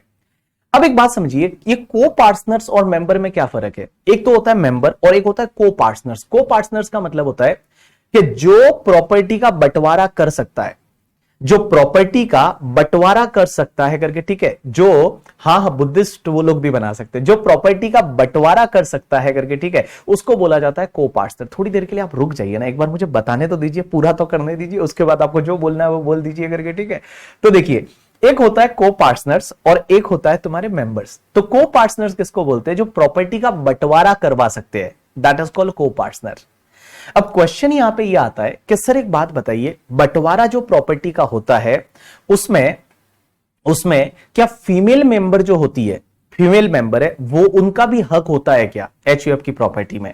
अगर कोई एंसेस्टर की प्रॉपर्टी है उसमें क्या उनका भी हिस्सा रहता है, जो को पार्टनर में क्या फीमेल मेंबर भी आएगी या सिर्फ मेल मेंबर के बीच में बंटवारा होगा। राइट आंसर इज, मैं आपको बताऊं, 2005 से पहले सिचुएशन अलग थी। 2005 से पहले क्या होता था कि अगर पापा का एचयूएफ है तो उसमें सिर्फ बेटों का हक होता था। मींस पापा की प्रॉपर्टी में सिर्फ बेटों का हक होता था, बेटियों का हक नहीं होता था। बट 2005 में एक जजमेंट आया और 2005 में एक जजमेंट आया और उस जजमेंट में यह बोला कि भैया लड़कियों का इक्वल हक होगा जितना लड़कों का है। लड़कियों का उसके पेरेंटल प्रॉपर्टी में इक्वल हक होगा जितना लड़कियों का होता है, लड़कों का होता है। तो जितना लड़कों का होता है ना, उतना ही लड़कियों का हक होगा। जैसे मैं एक एग्जांपल लेता हूं, मान लो मैं हूं तो मेरी प्रॉपर्टीज है, तो मेरी जो प्रॉपर्टी है, तो मेरा जो बेटा है एज वेल एज मेरी बेटी है, तो बेटी का भी यहां पे पापा की प्रॉपर्टी में इक्वल हक मिलता है करके, ठीक है। जो पापा की प्रॉपर्टी है उस पापा की प्रॉपर्टी में बेटी का इक्वल हक मिलता है। इसका मतलब वो को पार्टनर है, वो मानी जाएगी in the parental property, means उसके पापा की प्रॉपर्टी। लेकिन एक बात समझना, सास ससुर की प्रॉपर्टी जो होती है, जैसे मैं मेरा एग्जांपल लेता हूं कि मेरे पापा की प्रॉपर्टी में मेरा हक है करके, ठीक है, मेरी सिस्टर का हक है बट मेरी वाइफ का हक नहीं है। तो जो मेरी वाइफ है वो वाइफ का हक नहीं है। वाइफ का हक, जैसे फॉर एन एग्जांपल मैं मेरी बात करूं तो मेरे पापा की प्रॉपर्टी में मेरा हक है, मेरे भाई लोगों का हक है, मेरी सिस्टर्स का हक है, लेकिन मेरी वाइफ का हक नहीं है। मेरी वाइफ के बीच में ये नहीं बांटी जाएगी। मेरी वाइफ जो है वो मेरी वाइफ के बीच में नहीं बांटी जाएगी। जो पापा जो है, पापा की प्रॉपर्टी में बेटी का हक होता है, बट कभी भी ध्यान रखना, मेरे पापा की प्रॉपर्टी में मेरी वाइफ का या मेरी जो सन्स वाइफ है उसका हक हमारी प्रॉपर्टी में नहीं होगा।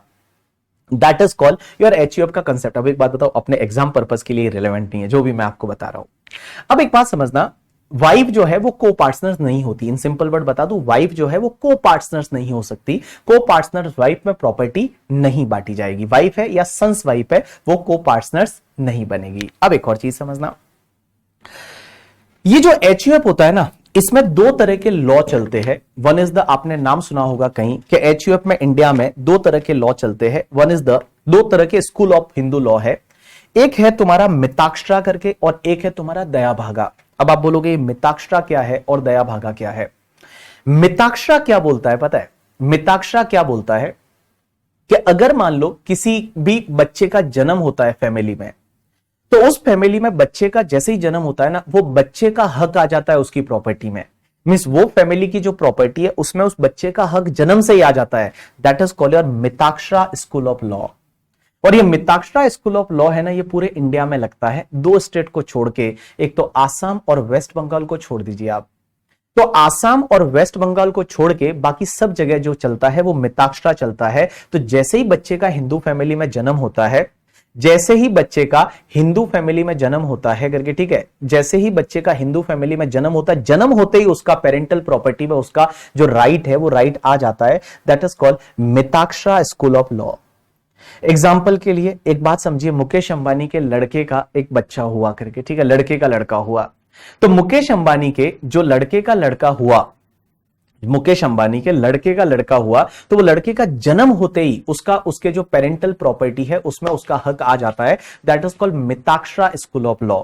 एंड ये मिताक्षरा स्कूल ऑफ लॉ है, ये पूरे इंडिया में चलता है। 2 स्टेट को छोड़ दीजिए, आसाम और वेस्ट बंगाल को। अब आप बोलोगे आसाम और वेस्ट बंगाल में क्या चलता है, तो आसाम और वेस्ट बंगाल में चलता है दया भागा। और दया भागा क्या बोलता है पता है, कि बच्चे का जैसे ही जन्म होता है वैसे पेरेंटल प्रॉपर्टी में उसका हक नहीं है, उसका जो राइट है वो राइट नहीं है। दया भागा में दया भागा ये बोलता है कि बच्चे का जन्म होते ही उसका पेरेंटल प्रॉपर्टी में राइट नहीं है।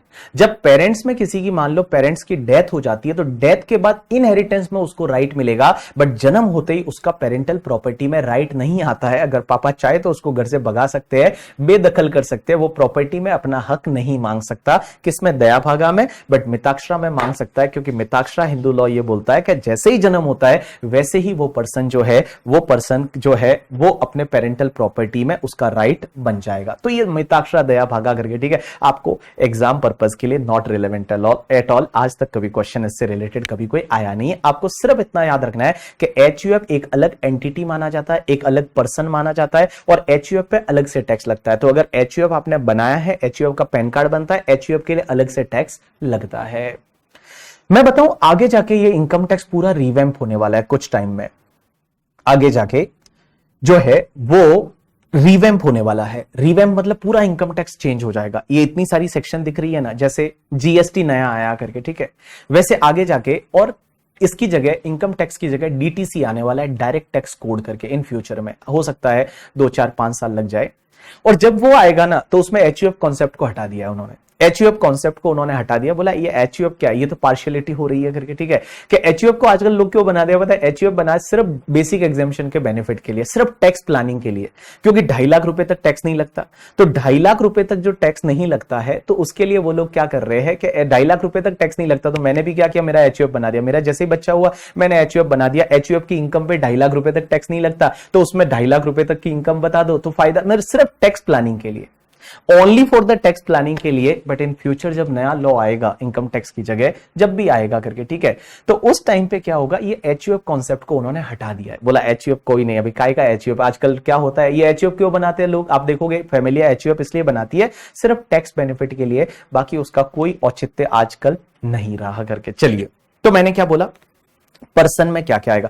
किसी ने बोला वाइफ जो होती है, वाइफ एचयूएफ की मेंबर हो सकती है, को पार्टनर्स नहीं होती। वाइफ या आपकी जो मम्मी है, तो मम्मी आपका जो मान लो दादाजी की प्रॉपर्टी वगैरह है, उसमें मम्मी का हक नहीं है। मम्मी है वो को पार्टनर्स नहीं है, मम्मी मेंबर हो सकती है बट वो को पार्टनर्स नहीं मानी जाएगी। ये सब हिंदू लॉ में दे रखा है करके, ठीक है। नवंबर में तो नहीं लॉ नहीं आएगा, नहीं अभी तो अगला इलेक्शन 2024 में होगा। शायद अगला इलेक्शन अगर बीजेपी गवर्नमेंट जीत जाती है तो शायद वो रिस्क लेंगे कि इनकम टैक्स को हटा के और दूसरा इनकम टैक्स लाया जाए। देयर में भी पॉसिबिलिटी, बट आज की डेट में पॉसिबिलिटी नहीं है। Don't worry about that. अगला इलेक्शन अगर वो जीत जाते हैं तो हो सकता है एक नया इनकम टैक्स लॉ है वो आए करके, ठीक है। उसके लिए उन्होंने ऑलरेडी कमेटी बना रखी है, वो कमेटी अपने एडवाइस दे रही है, और कमेटी जो एडवाइस दे रही है उसके ऊपर देयर में भी possibility in future income tax law पूरा चेंज हो जाए, क्योंकि 1961 का ये एक्ट, और 1961 जो है वो उसका एक्ट है।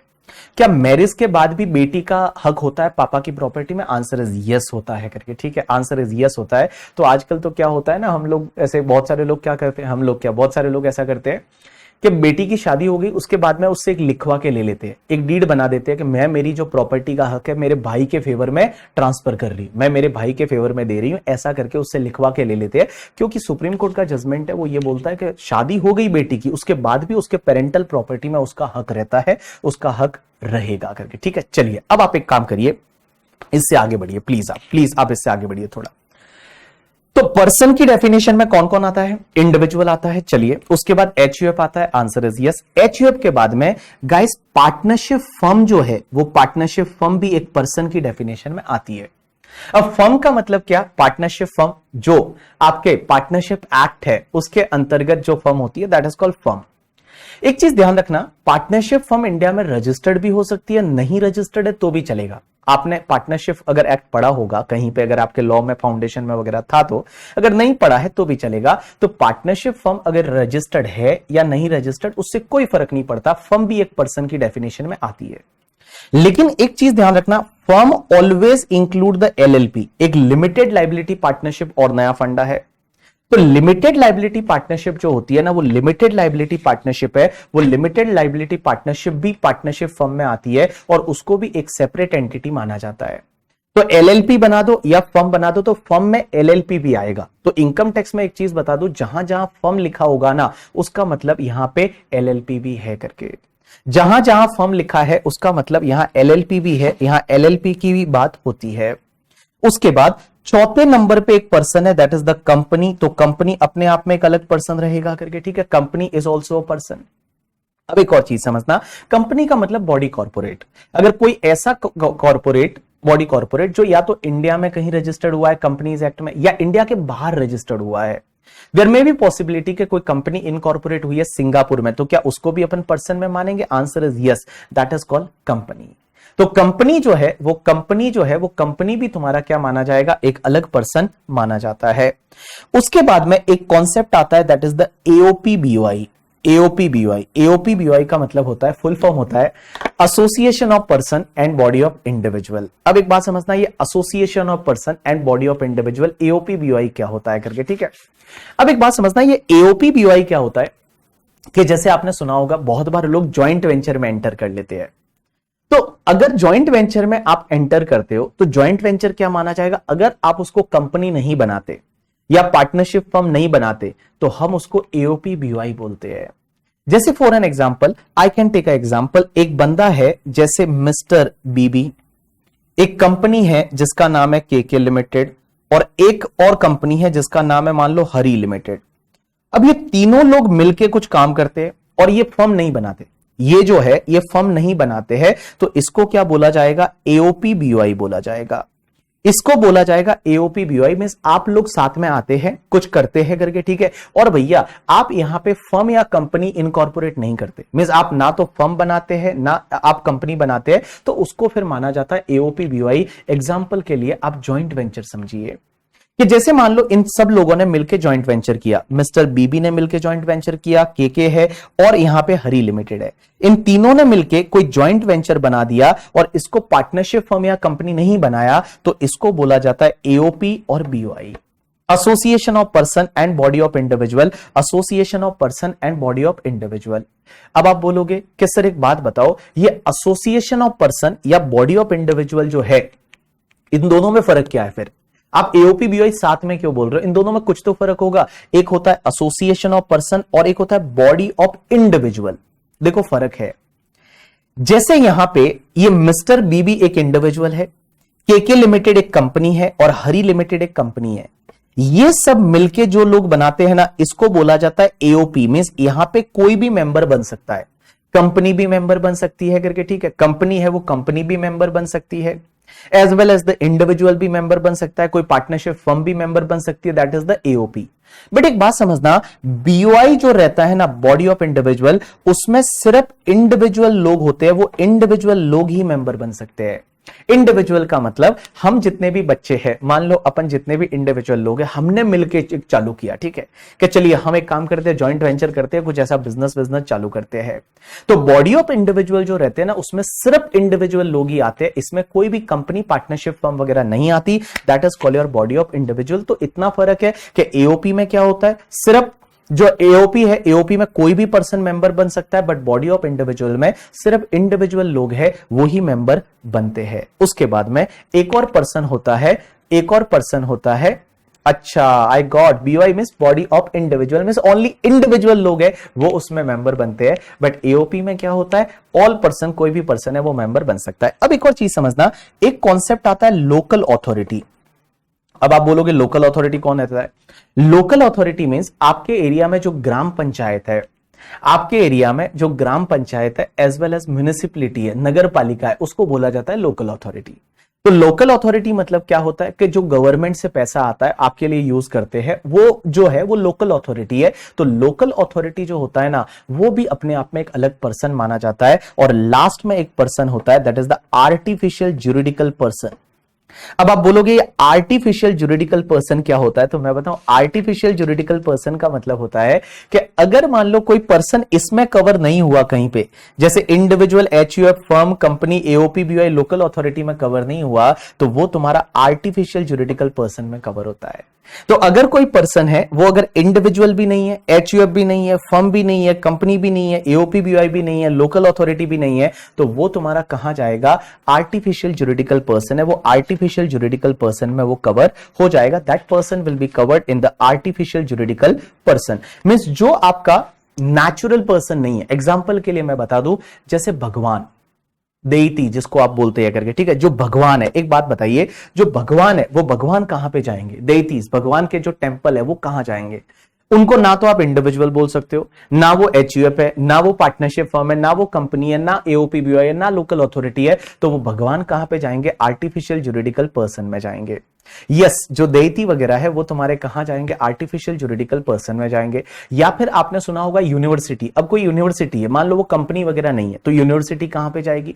जैसे बॉम्बे यूनिवर्सिटी है, बॉम्बे यूनिवर्सिटी कहां पे जाएगी? वो तुम्हारे आर्टिफिशियल जुरिडिकल पर्सन में जाएगी करके, ठीक है। चलिए, तो अपन एक काम करते हैं, इसके बारे में कुछ थोड़ा थोड़ा लिख लेते हैं, इनके नाम लिख लेते हैं कि पर्सन की डेफिनेशन में कौन कौन आएगा। तो आप एक काम करिए, सबसे पहले अगले पॉइंट में लिखिए। सबसे पहले एक सेक्शन है, छोटी सी सेक्शन का नंबर है सेक्शन 2 क्लॉज नंबर 7। लिखिए पर्सन।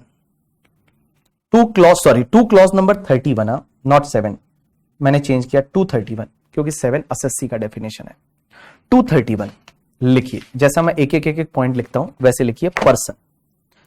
तो पर्सन में सबसे पहले भगवान को भी टैक्स देना पड़ता है, आंसर इज यस, भगवान को भी टैक्स देना पड़ता है, बट आगे जाके कुछ एग्जेम्पशन दे रखी है जो अपन सीए फाइनल में पढ़ेंगे कि तिरुपति बालाजी को कितनी एग्जेम्पशन मिलेगी।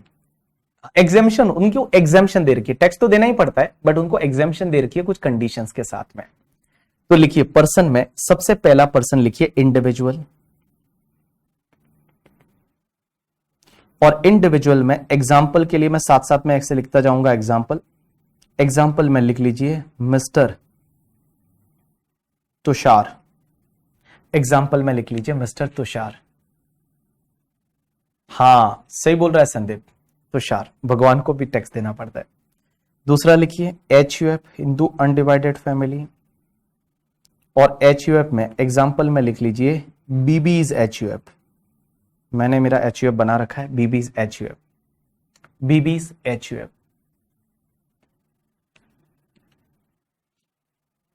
चलिए तीसरा लिखिए कंपनी,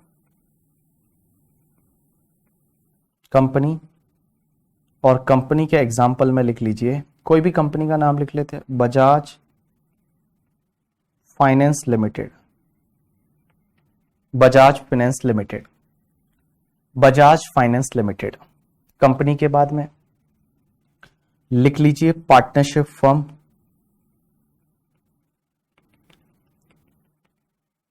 और पार्टनरशिप फर्म के ब्रैकेट में लिखेंगे इंक्लूडिंग एलएलपी,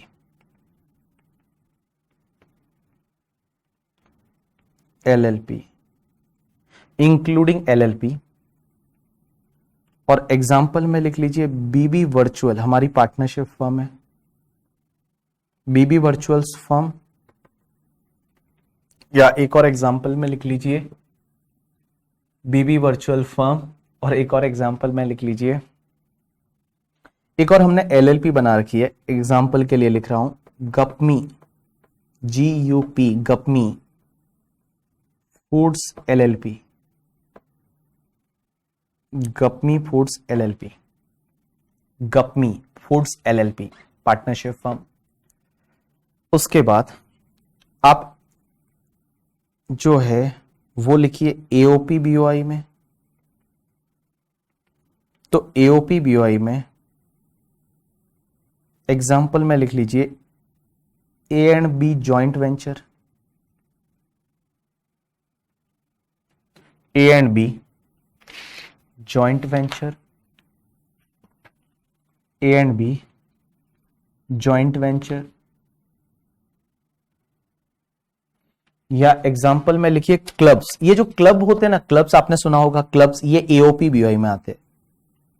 क्लब्स का मतलब आपके वाले वो डांस क्लब नहीं, हनी सिंह वाले नहीं करके, ठीक है, कि 4 बज गए लेकिन अब पार्टी अभी बाकी है, वो वाले क्लब्स नहीं।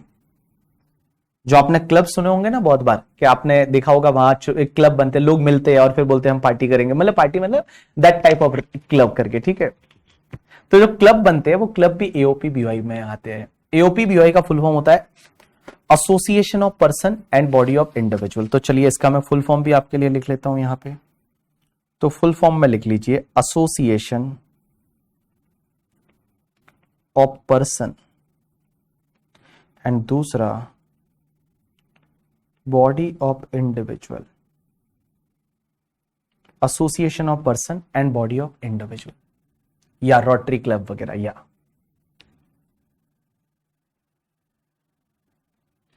स्टारबक्स का बोलता है टाटा के साथ जॉइंट वेंचर है, वो तो कंपनी बना रखी है उन्होंने जॉइंट वेंचर में। कंपनी बना दी तो फिर आप कंपनी में चले जाओगे ना। चलिए उसके बाद 5वें नंबर पे ये हो गया था। 6ठे नंबर पे लिखिए लोकल अथॉरिटी। लोकल अथॉरिटी में एग्जांपल के लिए BMC. BMC means Bombay municipal corporation, Brihanmumbai Bombay municipal corporation. आप ग्राम पंचायत आपकी लिख सकते हैं, दैट इज लोकल अथॉरिटी। और लास्ट में लिखिए artificial juridical person. Artificial juridical person.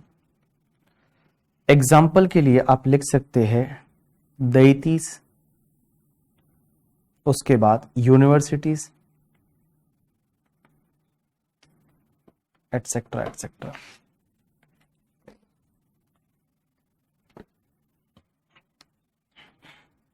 दैतीस, university etcetera etcetera.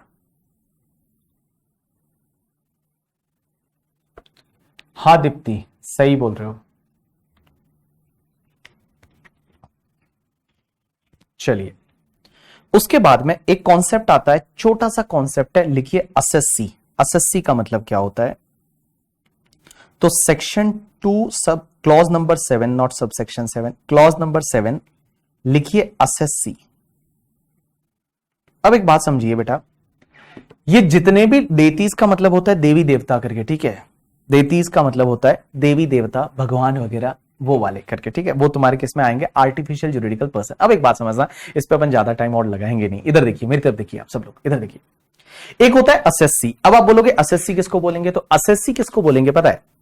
ये जितने भी पर्सन है, ये जितने भी पर्सन है, इसमें से अगर इनकम टैक्स में किसी को टैक्स भरना है, इनकम टैक्स में जो टैक्स भरने के लिए लाइबल है, वो पर्सन तुम्हारा बन जाएगा एसएससी। तो assessee means a person liable to pay any tax or any sum in the income tax law. That person will be treated as assessee. तो एक बात बताओ मुझे, आप लोग पर्सन हो या नहीं हो? आप लोग जो है वो आप लोग पर्सन हो या नहीं हो? आंसर इज यस, आप पर्सन हो। लेकिन क्या आप लोग असेसी हो या नहीं? आंसर इज नो, आप असेसी नहीं हो, क्योंकि आप कोई टैक्स भरना है ही नहीं। आपको जो है वो कोई टैक्स भरना नहीं है। बट इन पर्सन में से किसी को अगर टैक्स भरना है, कोई ना कोई अगर मान लो टैक्स भरना है, तो उस पर्सन को क्या बोल जाएंगे? एसएससी बन जाएगा। मिस भैया एक बात बताओ, बड़ा सिंपल सा बात है कि एसएससी कौन होगा? आप लोग टैक्स नहीं भरते हो क्योंकि आपकी इनकम कोई है ही नहीं। बट आपके पापा है, आपकी मम्मी है, अगर वो इनकम अर्न कर रहे तो वो अपना टैक्स भरते हो, तो वो क्या बन जाएंगे? एसएससी बन जाएंगे। तो मैं ऐसा बोलूं करके, ठीक है, ऐसा बोलू, पर्सन रिक्वायर्ड टू पे the tax in the income tax, जिसकी इनकम जो है वो कुछ पर्टिकुलर लिमिट से ज्यादा है, तो वो पर्सन को इनकम टैक्स में टैक्स भरना पड़ता है। और जिसको टैक्स भरना पड़ता है वो बंदा जाके क्या बन जाता है? आपका एसएससी बन जाता है। तो एसएससी किसको बोलेंगे? जो पर्सन को टैक्स भरना है उसको क्या बोलेंगे? हम एसएससी बोलेंगे। तो टैक्स है, कुछ पेनल्टी है, या कुछ भी इनकम टैक्स में टैक्स भरना गवर्नमेंट को आया, तो उस पर्सन को हम एसएससी बोलेंगे। तो एसएससी का मतलब क्या हुआ? Person who liable to pay any tax और any sum under the income tax law, that person will be treated as the assessee. तो मैं ऐसा बोल दूं, ऑल एसएससी आर पर्सन, क्योंकि जितने भी एसएससी है वो तो पर्सन है ही है, but all person are not assessee. All assessee are the person, but all persons are not assessee. Why it is? Because guys, एक बात बताइए, हर पर्सन assessee नहीं होता। जिसको इनकम टैक्स में कोई ना कोई टैक्स भरना पड़ता है करके, ठीक है, वो पर्सन क्या बन जाता है? आपका एसएससी बन जाता है। तो चलिए आप एसएससी में लिख लीजिए, एसएससी में लिखिए, अनुराग एसएससी में लिखिए, लिखिए लिखिए एसएससी में लिखिए। It means any person, it means any person, it means any person, it means any person, it means any person who is liable to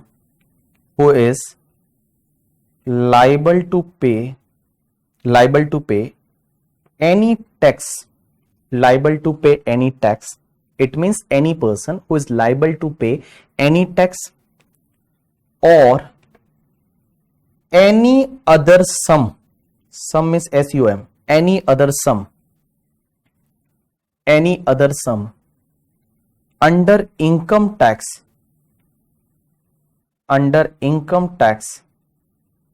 Act 1961, under Income Tax Act 1961, under income tax act 1961। तो assessee को कैसे define किया मैंने? It means any person who is liable to pay any tax, या कोई भी सम है जो इनकम टैक्स एक्ट 1961 में पे करना। एनी सम का मतलब कोई भी अमाउंट हो सकता है, जैसे पेनल्टी, आप पे कोई पेनल्टी लगाई तो क्या उस केस में भी आप जो है वो एसएससी बन जाओगे? आंसर इज यस, आप एसएससी बन जाओगे करके। ठीक है, चलिए तो SSC means any person who is liable to pay any tax or any other sum under Income Tax Act 1961, that person is called your assessee। चलिए अब एक काम करते हैं अपन, मैं इसके बाद में अब आपको लेके चलता हूं थोड़ा प्रैक्टिकल पार्ट पे, नहीं तो क्या हो जाओगे ना, आप बोर हो जाओगे थ्योरी पढ़ा के। सर अपन बोर हो जाएंगे, तो अपन एक काम करते हैं, कुछ प्रैक्टिकल पार्ट आज करेंगे। आज अपन है वो मौज करने वाले हैं, और आज हम जो सीखने वाले हैं टैक्स कैसे निकाला जाता है। थोड़ा प्रैक्टिकल पार्ट करेंगे, आपको भी मजा आएगा। तो अपन है ना, आज सबसे पहले आपको मैं टैक्स रेट सिखाने वाला हूं कि टैक्स रेट है वो टैक्स रेट क्या रहती है, किसके लिए कौन सी टैक्स रेट है, क्या टैक्स रेट है, वो मैं सिखाने वाला हूं। तो आप लिखिए, एक हेडिंग दे दीजिए, उसके बाद मैं आपको यहां समझाऊंगा। तो चलिए इधर देखिए सब लोग, मैं आपको सिखाने वाला हूं टैक्स रेट करके। तो लिखिए, हेडिंग दे दीजिए, that is the tax rates for assessment year 23-24, bracket में लिख लीजिए प्रीवियस ईयर 22-23।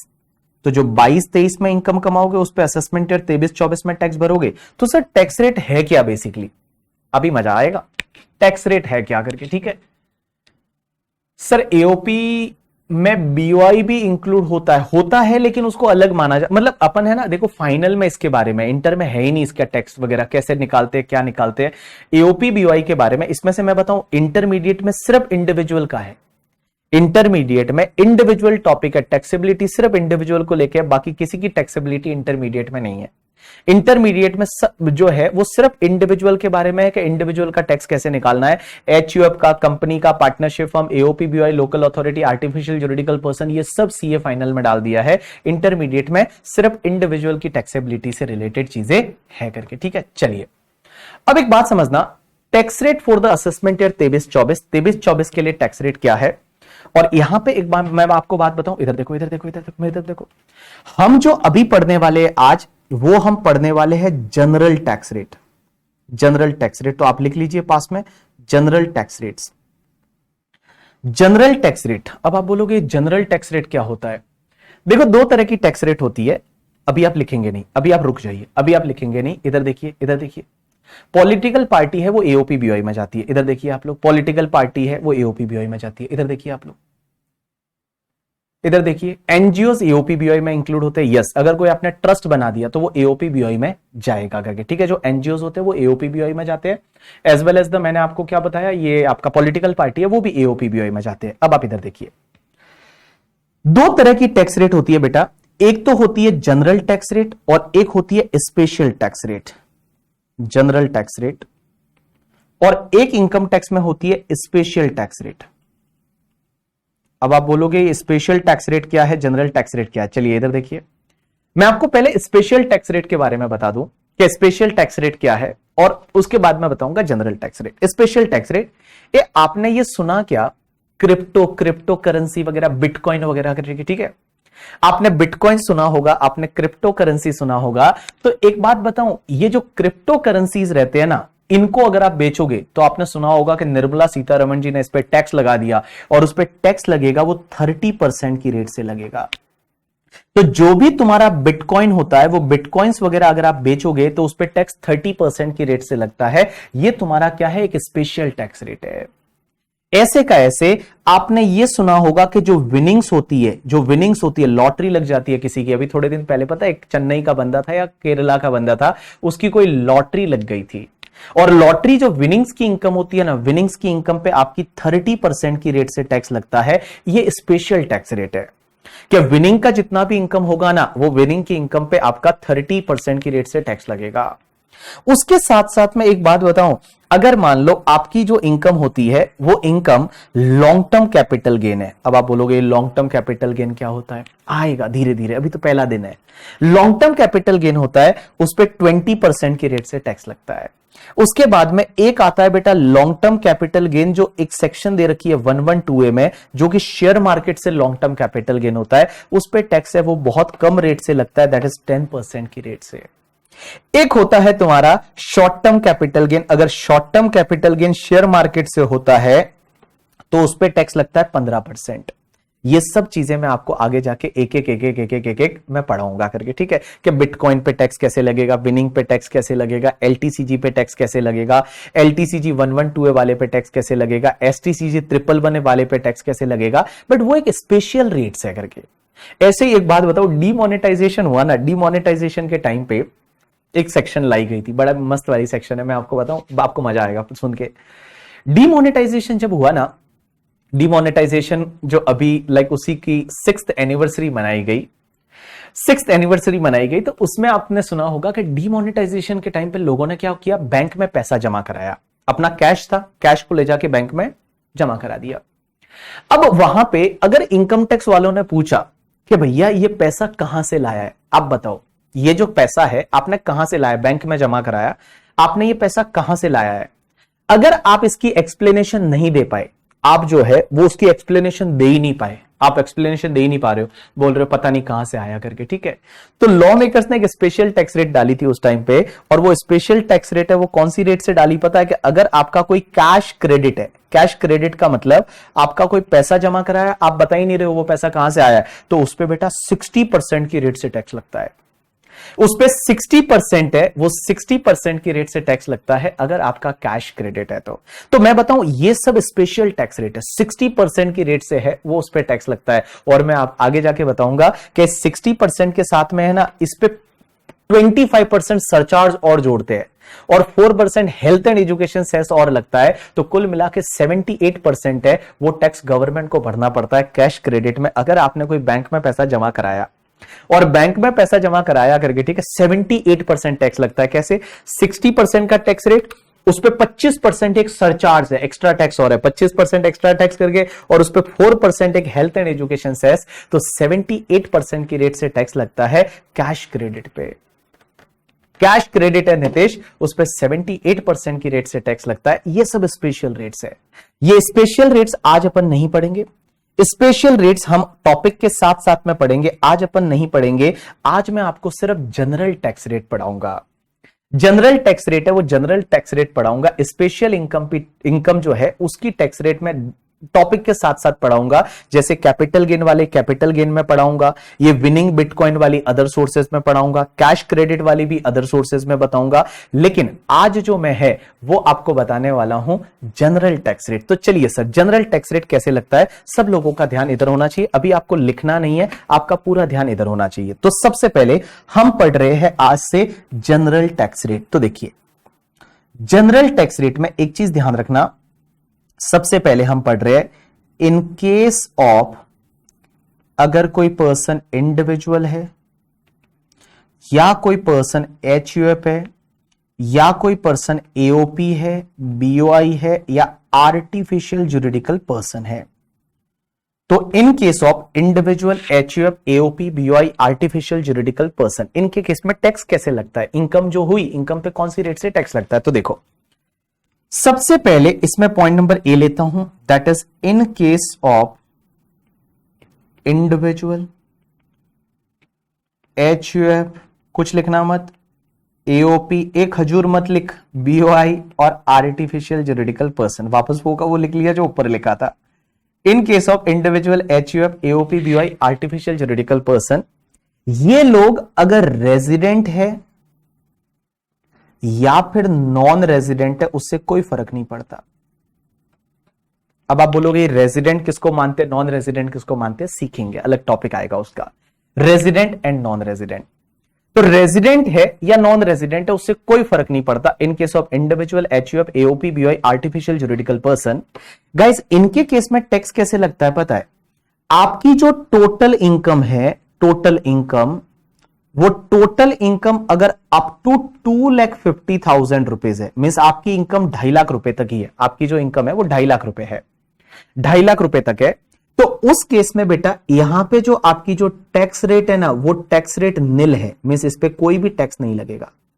2.5 लाख रुपए तक की इनकम जो होती है उस पे कोई भी टैक्स नहीं लगता, 2.5 लाख रुपए तक की इनकम पे कोई टैक्स नहीं लगता। उसके बाद आपकी जो 2.5 लाख रुपए से ज्यादा वाली इनकम रहेगी और वहां से लेके और 5 लाख रुपए तक की जो इनकम है ना, उस पे आपको 5% की रेट से टैक्स लगेगा।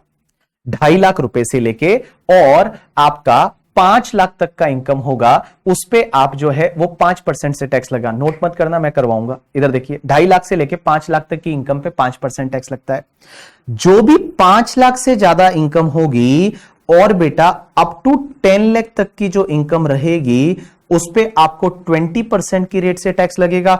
और 10 लाख रुपीज से जितना भी आपका ज्यादा इनकम रहेगा, उस पे आपको 30% की रेट से टैक्स लगेगा। तो देखिए मैंने क्या बोला, अगर कोई individual, HUF, AOP, BOI, artificial juridical person है, individual, HUF, AOP, BOI, artificial juridical person है, भले वो पर्सन रेजिडेंट है या नॉन रेजिडेंट, उससे कोई फर्क नहीं पड़ता। उसको टैक्स कैसे लगेगा, अगर उसका इनकम अप टू 2.5 लाख रुपया है, 2.5 लाख रुपए तक की इनकम पे कोई भी टैक्स नहीं लगेगा। इसका मतलब इसको है ना लॉ में बेटा बेसिक एग्जेम्पशन बोला जाता है। इसको लॉ में बोला जाएगा बेसिक एग्जेम्पशन के 2.5 लाख रुपए तक उसको कोई टैक्स नहीं लगेगा। 2.5 लाख रुपए से लेके मींस 2,50,000 से लेके और 5 लाख तक का जो इनकम रहेगा, उस पे आपको 5% की रेट से टैक्स लगेगा। 5 लाख टू 10 लाख तक की इनकम पे 20% की रेट से टैक्स लगेगा। और 10 लाख से जितना भी ऊपर वाला इनकम है, उस पे 30% की रेट से टैक्स लगेगा। जैसे मैं एक एग्जांपल लेता हूं, समझने की कोशिश करना। जैसे एक बंदा है जिसका नाम है मिस्टर बीबी, मान लो मैं मेरी बात करता हूं, मिस्टर बीबी। मेरी जो इनकम है वो टोटल इनकम, टोटल इनकम का मतलब नेट टैक्सेबल इनकम, जो पांचों हेड की इनकम होती है ना, उसकी टोटल, उसमें से डिडक्शन लेस कर दो तो टोटल इनकम। टोटल इनकम मेरी 7 लाख है, तो आप उस पर टैक्स कैसे निकालोगे 7 लाख पे? मान लो मेरा 7 लाख इनकम है, तो इसमें से देखिए मेरा अप टू 2,50,000 है, उस पर तो कोई टैक्स नहीं लगेगा, दैट इज डैश पे डैश। अब एक बात समझिए, 2,50,000 से लेके और बेटा मेरा अप टू कितना 5 लाख तक का इनकम जो रहेगा, उस पे 5% की रेट से टैक्स लगेगा। यहां पे जो 2,50,000 से लेके और 5 लाख तक का इनकम है, उस पे 5% की रेट से टैक्स लगेगा। तो कितना आता है डिफरेंस, देखो ना, 5 लाख से लेके माइनस 2,50,000, डिफरेंस कितना बचा 2,50,000, और उस पे 5% की रेट से टैक्स निकालो तो कितना आता है 12,500 रुपए टैक्स आएगा। 12,500 रुपए टैक्स आएगा करके, ठीक है। उसके बाद में जो भी 5 लाख से ज्यादा वाला इनकम रहेगा और अप टू 10 लाख तक, देखो 10 लाख तक 20% लगता है, मेरा इनकम तो 7 लाख ही है ना, तो मेरा इनकम तो जब 7 लाख ही है, तो 5 लाख से लेके और 7 लाख तक का जो इनकम रहेगा, उस पे 20% की रेट से टैक्स लगेगा। तो मुझे एक बात बताइए, यहां पे 5 लाख से 7 लाख का डिफरेंस कितना, 2 लाख है, 2 लाख पे 20% टैक्स निकालो तो 20% टैक्स कितना आता है 40,000 आता है। तो 40,000 और 12,500 दैट्स कम्स टू द 52,500 है, इतना मेरा टैक्स आ जाएगा। 52,500 है वो मेरा टैक्स आएगा, यहां पे 52,500 है वो मेरा टैक्स आ जाएगा।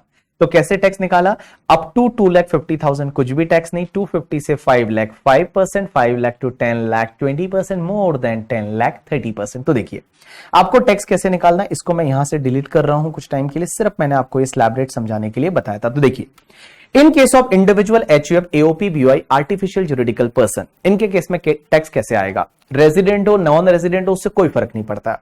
अगर टोटल इनकम आपका 2,50,000 है, उस पर कोई भी टैक्स नहीं लगता। 2,50,000 तक मस्त बेसिक एग्जाम्पशन। 2,50,000 से लेके और 5 लाख तक की इनकम पे 5% टैक्स लगता है।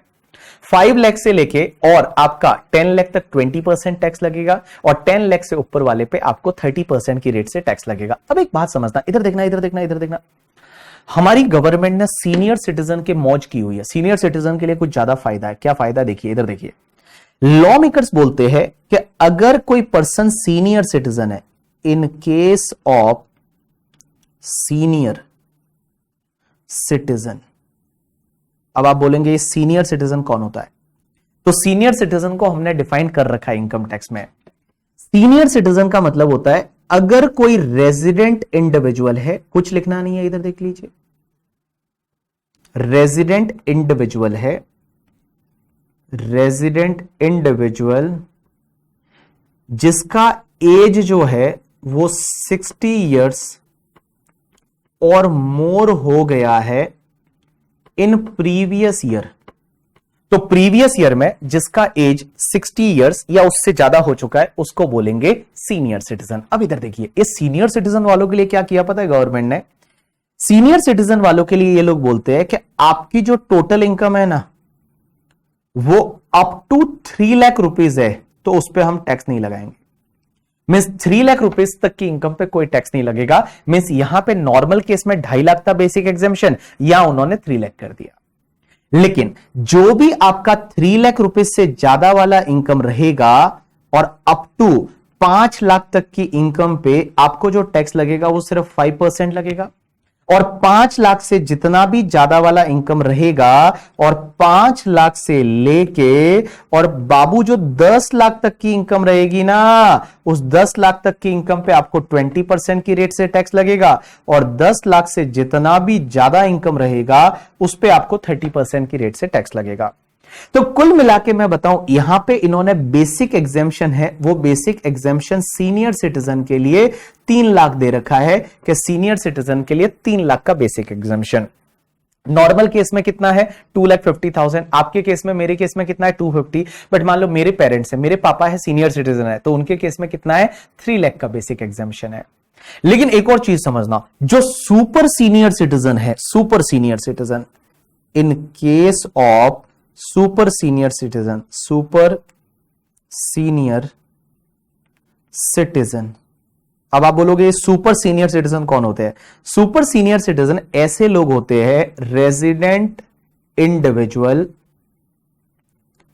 जिसका एज 80 इयर्स या उससे ज्यादा हो चुका है, 80 इयर्स और more in previous year. Means previous year में जिसका एज 80 इयर्स या उससे ज्यादा हो चुका है उसको बोलेंगे सुपर सीनियर सिटीजन। बेटा उनके केस में ना 5 लाख तक कोई टैक्स नहीं लगता। मींस 5 लाख रुपीज है, वो 5 लाख उनके लिए बेसिक एग्जेम्पशन है, वो 5 लाख तक की इनकम पे उनको कोई भी टैक्स नहीं लगता। लेकिन जो भी 5 लाख से ज्यादा वाली इनकम रहेगी और उससे लेके और आपका 10 लाख तक का जो इनकम रहेगा उस पे इनको टैक्स लगेगा 20% की रेट से, और 10 लाख से ऊपर वाला जितना भी इनकम रहेगा उस पे टैक्स लगेगा 30% की रेट से। तो इनके केस में 5% का कोई स्लैब ही नहीं है। कौन? जो सुपर सीनियर सिटीजन है उनके केस में 5% का कोई स्लैब नहीं है। यहां पे सीधा अप टू 5 लाख तक का बेसिक एग्जेम्पशन है, 5 लाख से लेके 10 लाख तक 20%, 10 लाख से ज्यादा वाले पे 30% की रेट से टैक्स लगेगा। तो 80 प्लस 80 ईयर से उससे ज्यादा हो चुका है उसको बोलेंगे सुपर सीनियर सिटीजन। तो इधर देखिए, मेरी तरफ देखिए, मेरी तरफ देखिए, मेरी तरफ देखिए, एक बात समझिए, वापस बोल रहा हूं, समझने की कोशिश करना। What is the tax rate for individual, HUF, AOP, BOI, artificial juridical person? मेरी तरफ देखिए। तो सबसे पहले मैं बात कर रहा हूं individual, HUF, artificial juridical person, AOP, BOI. Individual, HUF, AOP, BOI, artificial juridical person, उनके केस में नॉर्मल रेजिडेंट है, नॉन रेजिडेंट, कोई फर्क नहीं पड़ता। अप टू 2,50,000 कोई टैक्स नहीं, 250 to 5 lakh 5%, 5 lakh to 10 lakh 20%, more than 10 lakh 30%। In case of senior citizen means resident individual, age 60 years या more in the previous year, उसके लिए up to 3 लाख तक कोई टैक्स नहीं है। 3 lakh to 5 lakh 5%, 5 lakh to 10 lakh 20%, more than 10 lakh 30%. In case of super senior citizen means resident individual age 80 years or more, that is called super senior citizen. In a previous year जिसका 80 years या उससे ज्यादा हो चुका है उसके case में 5 लाख तक कोई टैक्स नहीं लगेगा। 5 lakh to 10 lakh 20%, more than 10 lakh 30% है, वो टैक्स लगेगा। अब एक चीज समझना, एक यहां पे एक इंटरेस्टिंग चीज है जो आपको नोट करनी है, ध्यान देना, इधर देना। सीनियर सिटीजन किसको बोलेंगे पता है अनुराग?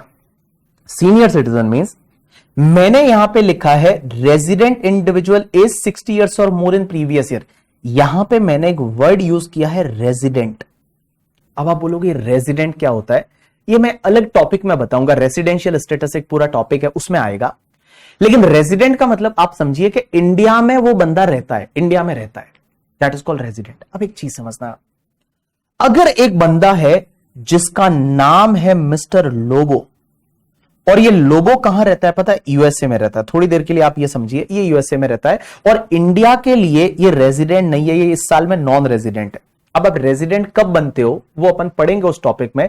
एक टॉपिक है उसमें लिखा होता है कि अगर इस साल आप 182 डेज या उससे ज्यादा इंडिया में रह लेते हो तो आप रेजिडेंट बन जाते हो। वो बंदा मान लो 182 डेज कुछ नहीं रहा इंडिया में, तो वो नॉन रेजिडेंट बन गया करके, ठीक है, नॉन रेजिडेंट बन गया, वो बंदा नॉन रेजिडेंट है। लोबो है वो नॉन रेजिडेंट है, इसका जो एज है ना वो 72 ईयर्स है। लोबो का एज 72 ईयर्स है। क्या ये बंदा सीनियर सिटीजन माना जाएगा या नहीं? उसको इंडिया से कुछ इनकम हुई, इंडिया में टैक्स भरना है, तो क्या उसको सीनियर सिटीजन माना जाएगा या नहीं माना जाएगा? Answer is no, that person is not a senior citizen. Ayushi 2 minute दे दीजिए, मैं आपको ब्रेक देने वाला हूं। ये जो बंदा है ये तुम्हारा सीनियर सिटीजन नहीं माना जाएगा। क्यों सीनियर सिटीजन नहीं माना जाएगा? क्योंकि यहां पे क्या लिखा हुआ है पता है, सीनियर सिटीजन का मतलब रेजिडेंट इंडिविजुअल एज 60 ईयर्स और मोर इन अ प्रीवियस ईयर। अगर वो रेजिडेंट होना चाहिए तो ही वो सीनियर सिटीजन है, अदरवाइज बाबू वो सीनियर सिटीजन नहीं है। वो रेजिडेंट होना चाहिए। मेरे पापा है, मेरे पापा इंडिया के रेजिडेंट है, तो क्या वो सीनियर सिटीजन है? 60 ईयर्स या उससे ज्यादा की एज है, तो आंसर इज यस, वो सीनियर सिटीजन है। लेकिन जो लोबो है वो लोबो यूएस का वहां का बंदा है, वो इंडिया में नॉन रेजिडेंट है, उसकी एज 72 ईयर्स है, तो भी वो सीनियर सिटीजन नहीं है, तो भी वो सीनियर सिटीजन नहीं है। ऐसा का ऐसा आपका सुपर सीनियर सिटीजन में भी यहां पे वर्ड यूज किया है रेजिडेंट। मींस रेजिडेंट पर्सन होना चाहिए, वो रेजिडेंट है तो ही वो सीनियर सिटीजन या सुपर सीनियर सिटीजन हो सकता है। अगर मान लो डोनाल्ड ट्रंप है, वो यूएस का बंदा है, वहीं रहता है, उसका इंडिया से कुछ इनकम हुआ, उसको टैक्स भरना पड़ रहा है, उसकी एज हो गई 85 ईयर्स, क्या उसको 5 लाख का बेसिक एग्जेम्पशन या तुम्हारा 3 लाख का बेसिक एग्जेम्पशन का बेनिफिट मिलेगा? ना बाबा ना, नहीं मिलेगा। इस केस में सिर्फ 2.5 लाख का बेसिक एग्जेम्पशन मिलेगा। इस केस में सिर्फ 2.5 लाख का बेसिक एग्जेम्पशन मिलेगा, क्योंकि वो सीनियर सिटीजन है ही नहीं, क्योंकि वो सीनियर सिटीजन है, वो है ही नहीं। तो कुल मिला के मैं बताऊं, जो फॉरेन के लोग हैं वो तुम्हारे मान लो इंडिया के नॉन रेजिडेंट है, तो वो रेजिडेंट इंडिया के नहीं है, उनकी एज कितनी भी हो उनके लिए बेसिक एग्जाम्पशन है, वो 2.5 लाख वाला यही स्लैब रेट लगेगा। ये स्लैब रेट या ये स्लैब रेट है, ये नहीं लगेगा। ये किनको लगेगा? जो senior citizen, super senior citizen है और वो रेजिडेंट होने चाहिए। वो क्या होने चाहिए? रेजिडेंट होने चाहिए। अब एक और चीज समझना, मैं आपको जाते जाते है ना एक छोटा सा क्वेश्चन देख के जाता हूं, जो आपके ब्रेक में आपको अपने दिमाग में सोचना है और उसके बाद मुझे आंसर करना है करके, ठीक है? चलिए एक बात बताओ, मैंने यहां पे क्या लिखा है कि सीनियर सिटीजन का मतलब होता है रेजिडेंट इंडिविजुअल और जिसकी एज 60 ईयर्स या उससे ज्यादा हो चुकी है प्रीवियस ईयर में। प्रीवियस ईयर का मतलब वो वाला ईयर जिस ईयर में आप इनकम कमा रहे हो, तो वो वाला ईयर जिसमें आप इनकम कमा रहे हो उस प्रीवियस ईयर में जिसकी एज 60 ईयर्स या उससे ज्यादा हो चुकी है, उसको बोलेंगे सीनियर सिटीजन, और उसके लिए ये स्लैब रेट का बेनिफिट मिलेगा।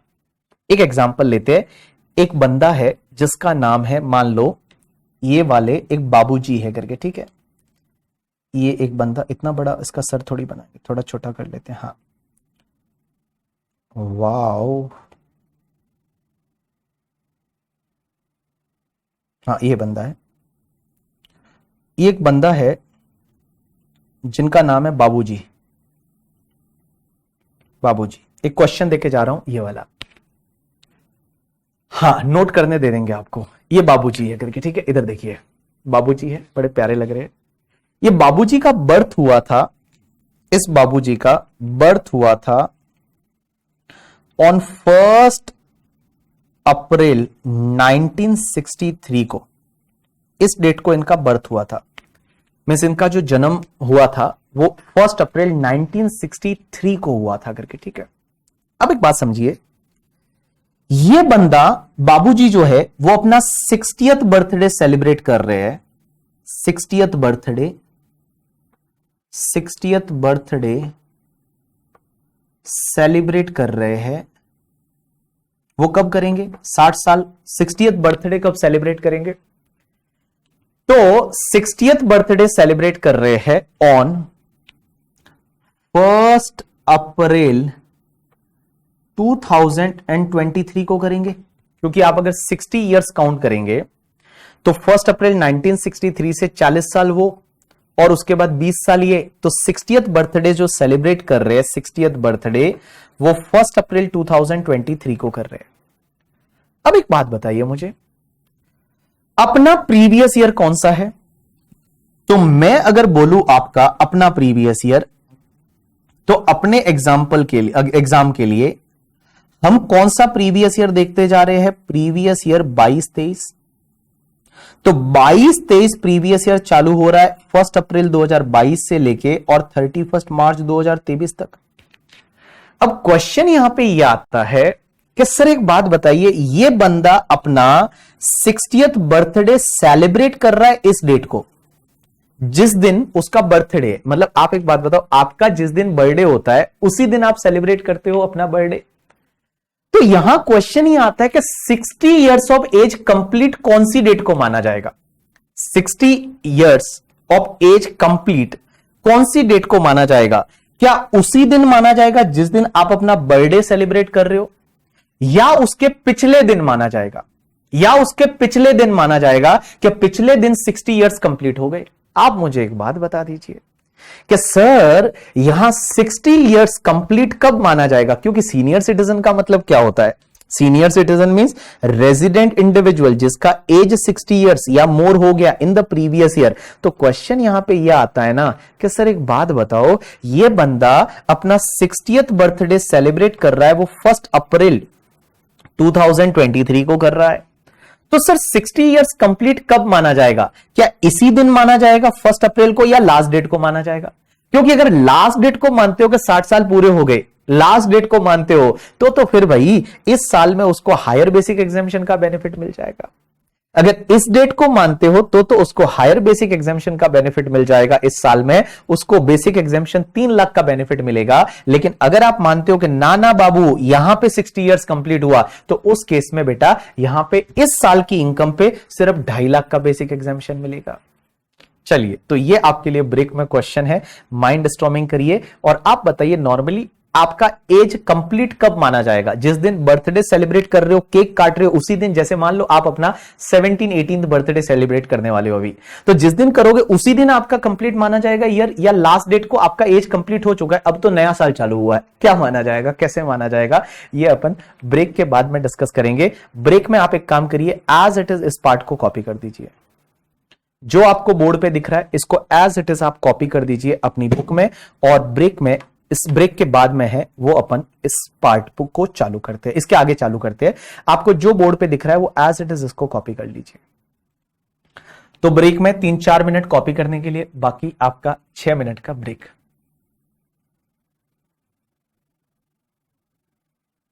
कॉपी कर लीजिए पहले, फिर आपका ब्रेक। फटाफट कॉपी करिए।